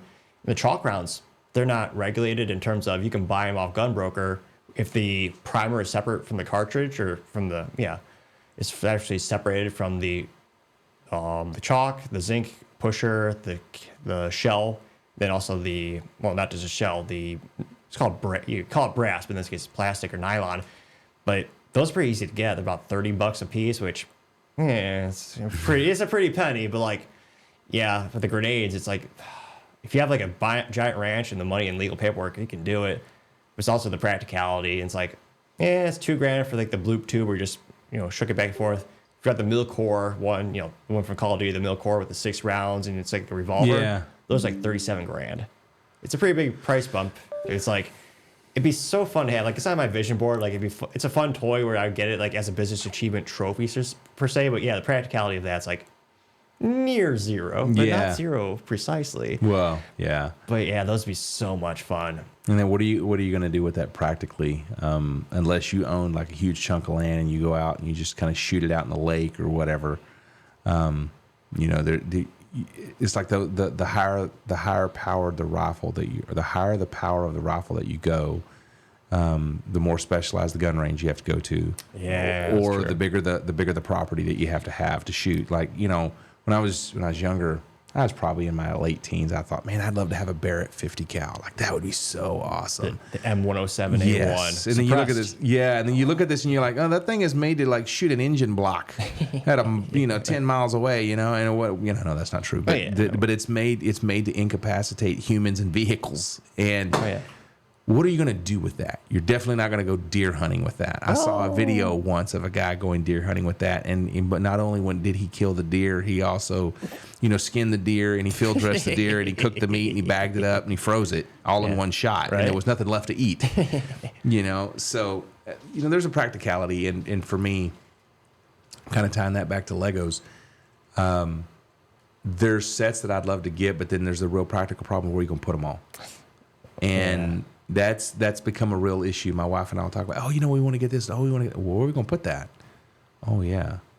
Like, we literally have got nowhere else to start putting Legos. Yeah, house edition. Yeah. We got to build a separate house just for the Legos. Just for the Legos. The Barrett is kind of the pinnacle for so many people because it's the biggest caliber you can get without the extra paperwork in terms of an NFA item because it's 50 cal. Yeah. But I really want the M107A1 with the suppressor. But yeah, like most ranges, I know one range they'll let you use it indoor, which again, like a 50 cal at 25 yards is just comical. Like what do you?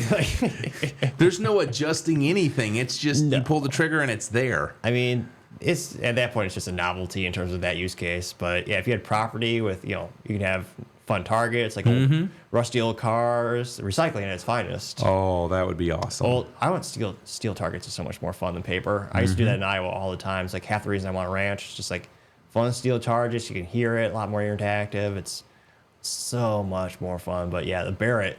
Also, every time you pull that trigger, ching, ching, it's like $5 to $8. Yeah. Depending on the quality you get, it's like you get the exotic, armor piercing incendiary rounds. It's like, that's 7, 8, 9, 10, 12 round, like dollars per round. It's like it gets pretty expensive pretty quick. Oh yeah, it gets very expensive very quickly. But the reality of it is that with a weapon that size in civilian use, you really wouldn't need a lot of rounds if you were trying to stop a threat. Yeah. The old boys roll up at the house and you just put a single round through the hood and engine block of the car and the car dies. A mile away too. We're probably going to turn around and go back. I don't know what this guy's running with, but if he just shot our car to death, I don't know what he was going to do to us. No. But no, I love to shoot. I don't do it as much as I would really enjoy it. I have property that I live on, but I've got people around me. When we first bought the place, there was nobody behind us, and now there's a place behind us, and so we can't just shoot into the woods like we once could. Because before they got there, like there's just several miles of just woods, and there's actually probably a half mile or more behind our house. There's a hill that goes up in the woods. So That'd be perfect for backdrop. Someone bought it? Yeah, Shit. yeah. They've been building it up and stuff over the past 10 years, and so it's like a camp. And they built all these buildings, and they got people that go back there and kids and stuff. So, we can't shoot back there. Yeah. But I still like to get out my AR and shoot at a tree. Right? Most expensive way to tear down a tree is just shoot it 1,000 times. Oh man! Well, the only thing I've ever actually shot at with my AR that I really shot at was out in East Texas where I live. We have a problem with feral hogs. Oh yeah, And they're dangerous too. Yeah, they are very dangerous. A lot of people don't realize that, but they are hyper aggressive, especially if you come across a sow with piglets. There is no negotiating. Let's just put it that way. And so there was a sow that came up in our yard during the middle of the day, which they're not nocturnal, but they're much more active at night. Yeah. And it was not afraid of me. It did not run, did not move, didn't even squeal. It just sat there and looked at me, and I yelled at it, and it didn't go anywhere. And what a lot of people don't know is that they have tusks, and they will gore you. They will bite you. Right. They will kill animals with those tusks. Like People die from them. People don't realize how big and dangerous those they are SOBs nothing but a tank of muscle and bone, and they will jack you up in a hurry. And so I had to go get my AR, and I shot it and put it down. But it is an absolute endemic with the hogs, and you shoot 100 hogs a day, and you're not going to make a dent. And that ties back into years ago. A lot of the farmers and ranchers in East Texas were killing the bobcats and the mountain lions, the native cats, big cats in East Texas. They were killing them because they would kill cows and stuff like that. Well, those are the natural predators for the feral hogs. Oh, jeez. And when you've decimated the feral or the natural predator, population, then you have this endemic of feral hogs that just destroy property and crops. And People don't realize hundreds of millions of dollars of crops is gone. Yes, and the old adage is ditch your car, or don't ditch your car to hit the dog. If there's a dog out in the road, don't run off the road and into the ditch. If there's a hog in the road, go in a ditch. Your odds with the ditch are better because some of those hogs are huge, and it's just literally a block of muscle that you hit. And in some cases, you'll kill the hog. In some cases, you'll just knock the hog over and damage your car and make the hog mad. And you don't want to be out in the middle of the night trying to mess with that. Just you got to be careful with them. And that's one of the things I've always told my boys, like. Horror movies make it sound like the boogeyman's out in the woods. No. It's the feral hogs, and the feral hogs are worse than the boogeyman because if Jason and Michael Myers were walking around in them woods and come across some hogs, they're going to be in trouble. They're going to be in real trouble. But, yeah, I love to shoot. Just don't get to do it as much. I was going to say, would you ever want belt-fed rifle or belt-fed? Ooh, I would love to try that. I've never done it. I've never shot a belt-fed rifle, so I don't know.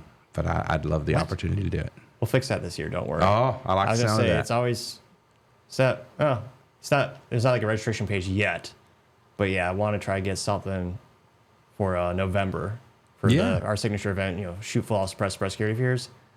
I'm working a few things. Well, let me know. This time I'll bring my AR and I'll bring my Topping Technologies, my clips that you gave me the last time we shot together. I'll bring my AR and some ammo, and we'll shoot some stuff. Perfect. Sounds like a good plan to me. I'd be down for it. Well, Jacques, thanks so much for coming on the show, man. Absolutely. Thank you, Nick, for having me. Absolutely. Thanks, everyone, for taking the time to tune in. Don't forget to like, subscribe, and comment. Also, don't forget to take time to tell your family, tell your friends, tell your coworkers, heck, tell your enemies, tell anyone and everyone. Just stay safe. Have a great day.